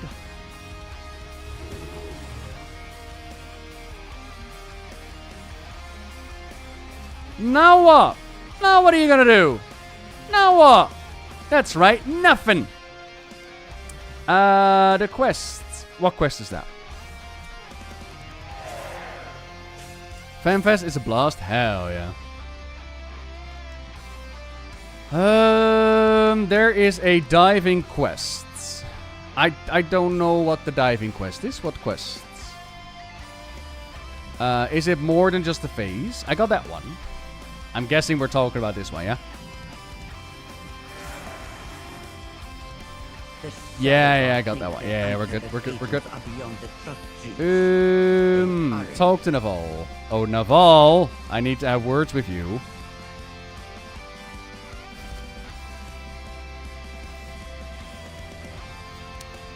Come here. And oh right, they give me power and I can do the thing. Gotcha. Shadow Step, tear the wrapping, slash the enemies, and charge at. Oh, we're not teleporting goods today. Okay. Yeah, mounting while phasing is cloak upgrade. I think last week is when we got the upgrade on the cloak that allows us to mount up in there now.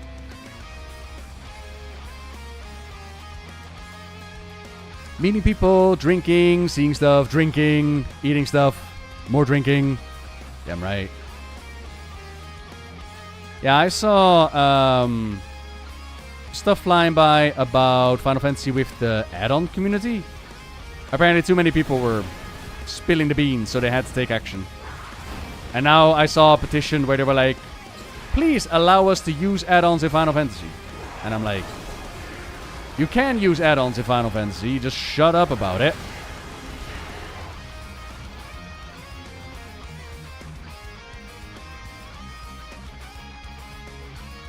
With a smooth brain and noticed it late, yeah.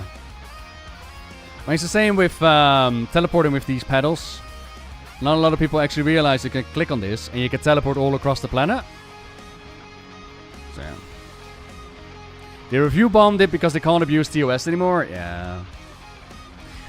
Yeah, of course. Of course. It's more complicated? Oh, really? Oh. My TLDR not comprehensive enough? Alright.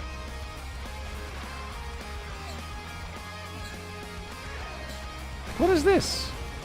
Tear the wraps of your enemies and its closest ally. Come here, let me tear your wraps. Oh yeah.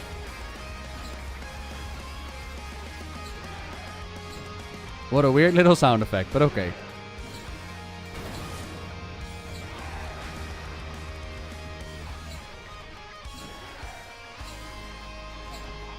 Deals a ton of damage though. Come here. Well done, traveler. Their You're welcome. agents and their equipment are ours for the taking. Wait, you don't call me Maul Walker anymore, Venati? Have we fallen out? Do you not love me anymore? Aw, man.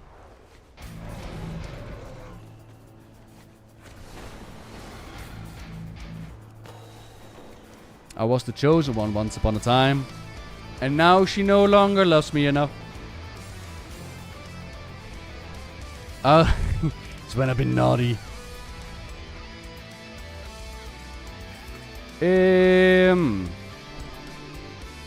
Who do I talk to? You. Here you go. We are home.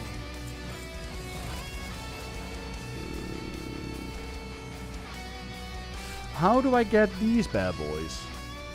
I can get two more strands. I'm guessing LFR, yeah? Because these quests didn't give me any.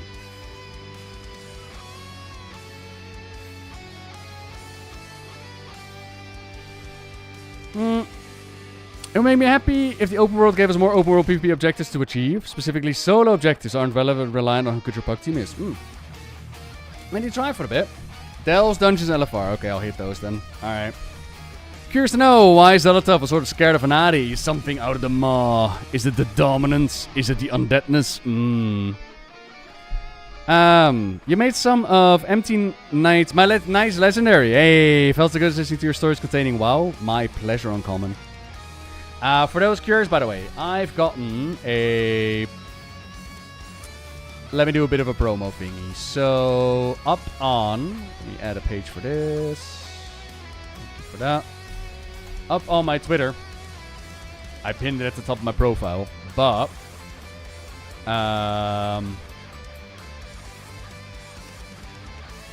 I'll link it in chat as well. There is a playlist for those who might be curious about the lore that is to come. This playlist is full of videos that I would say, like, you know what, you want to dive deeper into the lore that's come with Midnight, go check out the story of the Sunwell, or go check out the story of Bonsumdi and the Loa, or go check out the story of Sylvanus. These are videos I would think relevant to the coming story. It's linked in the chat. There's a bunch of them. You can pick and choose what you want to do. I also have, for those curious, I've got a Spotify. And this Spotify, which I'll link in the chat as well, this is for those that wanna... I know that the people that like to listen on the road, or they want like an ad-free, they don't all have YouTube Premium, which I do. I think YouTube Premium is awesome, but I know not everybody has it.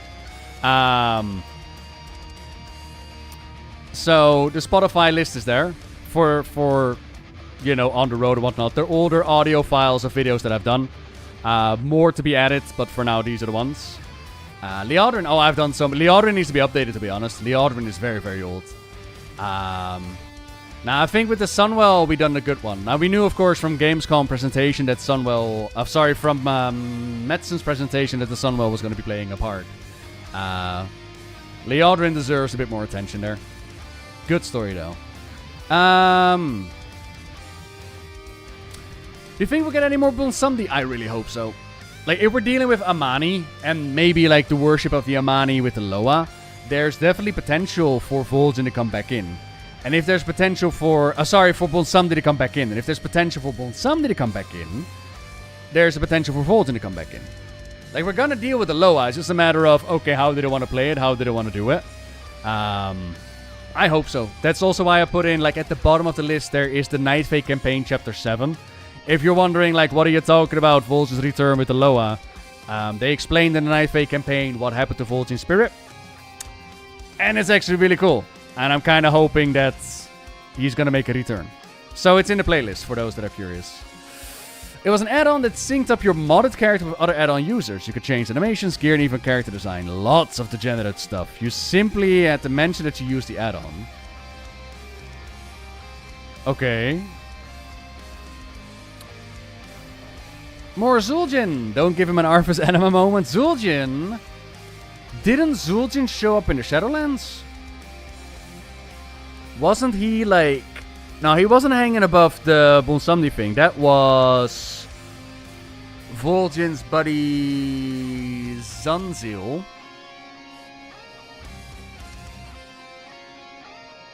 Now you got me curious. When was the last time that we saw Zul'jin?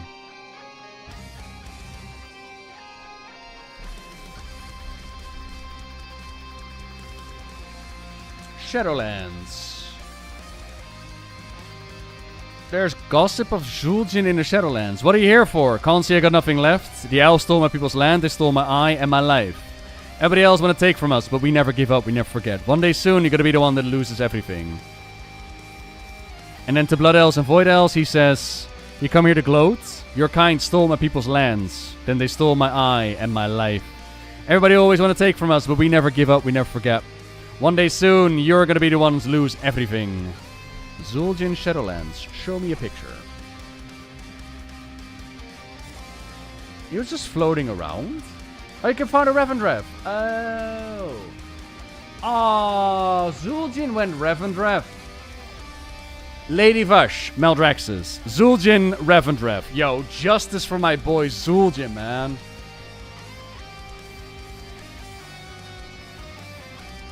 Come, we're gonna find Zul'jin now. Let's go to the Shadowlands. We need to talk to him. On your adventure plate, and others could sync up with you. Speculation is that SE knew about it for a long time, but because of the collective shout Steam drama, SE probably thought that they should end it with all the super pervy mods in the game. So they sent a cease and desist order on the mod creator. Alright. So it became too popular for its own good. And it's fully linked to degeneracy. I see. I see. Dre, hello.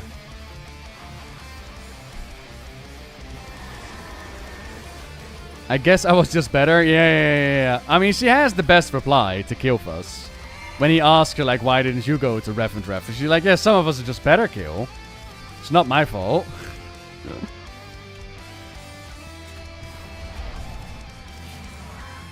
He exposed his personal information and then they were able to track him down. Oh. When trolls invaded after the Scourge left, they could have gotten a vial of the corrupted Sunwell, make their own Thunder power. But would they? Because they saw like elf trixies, elf magics in it. I don't know if they would from a pride point of view. Are you a person? Oh, you are a pat. All right, okay. You're welcome. You guys have been very patient. Right, let me turn back the spell effects as well. Spell density. It's going to be top 10. Everything. Yes, thank you. Final boss, just any kind of boss. If you want to vote for the top 10 boss battle games, leave a comment below with These videos are fucking old, by the way. This one not so much. This is only 6. Use but don't say. And suddenly everybody runs around, literally riding on the plate. Yo, I use mods, check me up. Yeah. Yeah, that's what I meant. With, like, you can use mods. It's just keep your fucking mouth shut about it. It's the same with, like, stuff on streams. When Final Fantasy XIV became that much more popular, that streamers were openly using mods to show content. And it came with a risk. Everybody said, like, it's dangerous. It's risky if you're gonna do this. So yeah, if you just go too far with something. I get it. Where is he? Where is his location? Zul'jin can be found in Revendrev, hidden in a cellar in the Halls of Atonement. The entrance is over here. Oh my god, look at my car. Womp womp. Bet you all wish I had a car like this. Meow.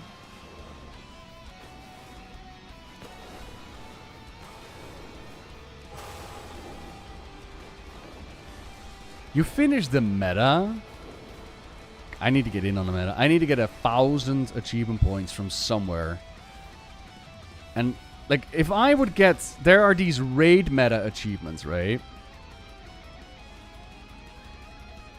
If I would get, like, Glory of the Thundering Raider, 25 points, 25 points, 25 points, and all of them require these achievements that you can only do with X amount of players. Like, one, I'm a soul man. One little achievement. And it's become harder because we're now so much more powerful. I did not do Kaivessa. Nah, I poked at it and it's like, it's incredibly deadly. I'm okay waiting with Kavessa a little bit longer.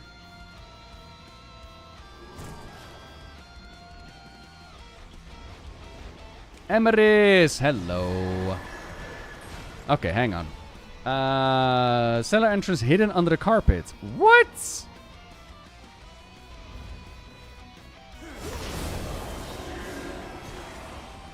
There's a cellar. Oh, there's a soul down there. How do you get in? You need to be one of the following. You need a door of shadows. Where's my door of shadows? Talons, spellbook, door of shadows. It's not on the bar. Crap, hang on.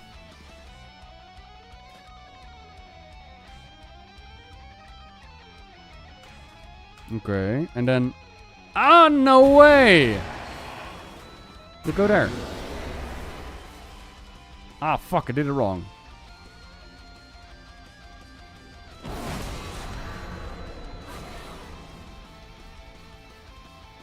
Rally your army for achievement points, we will die for you.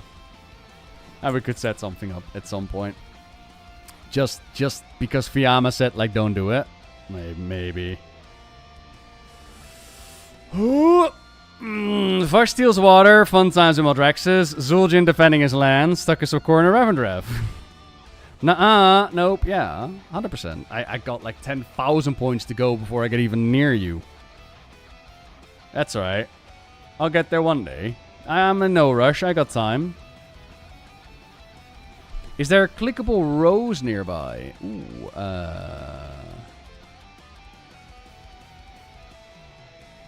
Excuse me, you got a rose for me?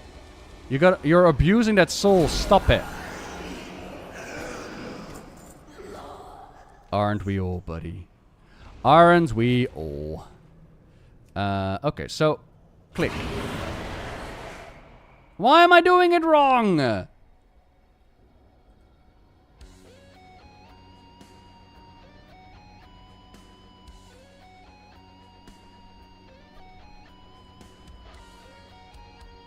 I got time. Don't worry about it. Ask myself that every day. Wow.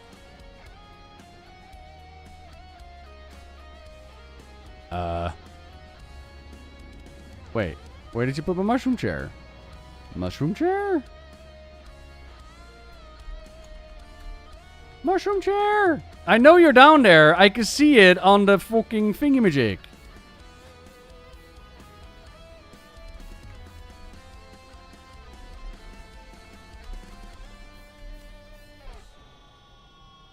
Can only use outside. Ow.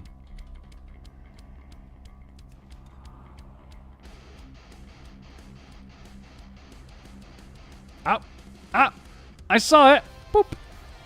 Hey! You don't need door shadows, wowheads. You just need a toy that you can put on the staircase. Hey! Hacker man. La la la la la la, hacker man. Alright. Zul'jin. You in here? Zul'jin?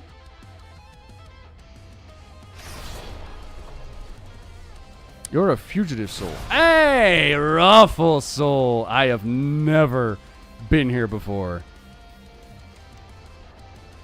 What you here for, eh? Can't you see I got nothing left? The elves stole my people's lands. Then they stole my eye and my life. Everybody always want to take from us, but we never forgive. And we never give up. One day soon, you're gonna be the one that loses everything. So what happens if I do like, Sindorai? Orb of the Sindorai. Will you change? Or will you still recognize me as a human?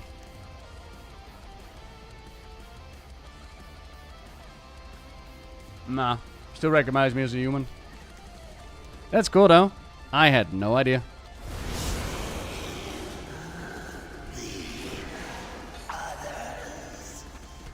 So would you like me to send you out of here? I can if you want. No? Okay. I'm making an escape tunnel. Come with me, Zul'jin. No? Aw, man. Justice for my boy Zul'jin, man. Justice! Not even dead. Can't even do that right. Womp womp. Yeah, don't get me started, Emrys. Ugh, don't get me started. I did no such thing. Justified retribution against them ends up in not so quite, but pretty much hell for Zul'jin. I don't know if I would put Zul'jin in this place. But then I also remember the torment that the Blood Elves, or the Elves, went through. I mean, he wasn't nice. But he definitely had motivate. But, like, it's the part about... They put Lady Vush in Meldrex's. And when you put Lady Vush in Meldrex's, the lines become a little bit thin. As to, okay, how exactly does this whole judgment thingy work now? But yeah. Ishtarimar, I've witnessed Gamescom from home, and I got a bunch of videos up on YouTube if you're curious about what we're doing or what we covered. Howdy, Dragon Boy. In short, what I could see was that Gamescom looked amazing. Like, the stage looks absolutely awesome. The vaults that I've been able to see about the competition and whatnot, and the people that I've spoken to that actually went to Gamescom, they all tell me, like, wow, it was amazing. So cool to hang out. Blizzard's presence at Gamescom was so brilliant. So, all of that, actually going to Gamescom sounds amazing. Unfortunately, when it comes to presenting the midnight announcements, yeah, that was shit. The cutscene was dropped, and I thought the cutscene was awesome. And I expected them to do a little speech after the cutscene, or like, you know, give us a deep dive on YouTube, but nothing. It was literally, here's the cutscene, and then nothing. Like, oh, okay. So then we had to wait on information, and instead of getting a deep dive, or like panels from Blizzard, we got interviews that already spoiled what they were going to present. It's like, oh, okay. So now I have to check out all these interviews, I have to check out these YouTube shorts, and I'm like, oh, the information is all over the place. And then the day approaches where they were going to do the Blizzard panel, where they were going to do the presentation. And you know what they did? You know what they did? They didn't broadcast it. Instead, they broadcasted like 6 hours of housing decorating. And the vault, it took like, what, 12 hours for the vault to end up on YouTube with sound issues? And it's like, oh, okay. And then the other deep dive panel was also not broadcasted live. Now, thankfully, that one took a little bit less to come up on the YouTube. But that one had, like, breaks in the vault, so they took it down again. And then they brought it back up again. So, yeah, the announcement of Midnight, they dropped some hard balls on that. But I think Boiler made a video about it as well. Like, this is what happens when you outsource that kind of shit. When you think that your social management team is something you can cut in order to get better numbers. Not realizing that social managers and people that actually get your game, that actually know the franchise, are really important to keep people invested. And I find it outrageous seeing how much work they've done after the Shadowlands debacle, after Blizzard being investigated on their own internally. How much those with like that fucking bleed blue in order to get WoW up and running. And just in the gaming industry hell that it is like, okay, we need to cut 10% where we can cut the fat. And the fat that they cut is important. It's really important. And if you keep cutting and keep cutting, you're going to end up with nothing. But what the fuck do I know? It's not like your midnight announcement was an absolute shit show at Gamescom. It's not like that is your first impression to the new game that you're trying to sell. You're lucky that you have so many developers with a fucking love and heart and passion for your game. Because it ain't you, Microsoft. I can tell you that much. It ain't you. Oh, 100% Enos. 100%. And it took me an afternoon to put that together. And that's what irks me. Yeah, they really don't. They really don't. Nah, Miko. We were talking about Gamescom and how it was in the presentation and whatnot. Which was a shit show. But Gamescom itself looked amazing. I wasn't there. Nah, Blizzard was awesome enough to invite me. And they had like, would you like to come do this? Or would you like to come do that? But on my end, like I did a lot of traveling at the start of the year. I wanted instead to geek out here and be like with all of you. And looking back on it, I mean, there's always the mixed feelings, but I fucking love what we've done with it. I had so much fun sitting here geeking out about the cutscene and the announcements and the cinematics. So yeah, I had a blast with that. That's 100%. And for me, like, don't get me wrong, like, I'm a content creator. I'm gonna be deep diving those interviews anyways. I'm gonna be getting all of this anyways. But that's me. The regular customer should not have to go above and beyond in order to figure out what Midnight is even going to bring. We could have had a real live stream at Gamescom. No, because apparently the internet within the convention center is bollocks. Aw, happy to hear, Amethyst. Very happy to hear. Right, ladies and gentlemen. With that, though, I'm gonna love ya and leave ya. And I'm gonna send you over to the one and only Annie Fuja, who decided to call me out today on not having all the Undermine reps. I'm sure that they won't comment on it at all. They are playing Metal Gear Solid for the very first time. So by all means, go check them out. As for me, I'm gonna continue with what I worked on today, which is a big old script about how badass Void Elf Demon Hunters can actually be. Some more content coming up on the YouTube channel. Thank you very, very much for hanging out, everybody. And hope to see you soon. Hope to see you next time. Sharela, just hang out on the Discord. Gonna have a good time. Roy team. Okay, bye-bye.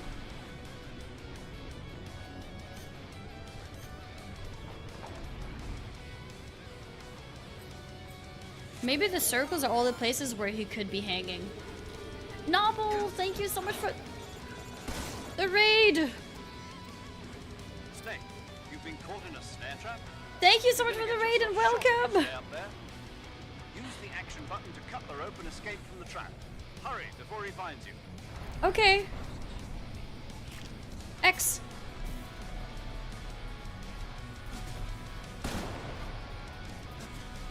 Where's he shooting from? Oh, he's still here. He didn't move. Bye, YouTube. I always forget that.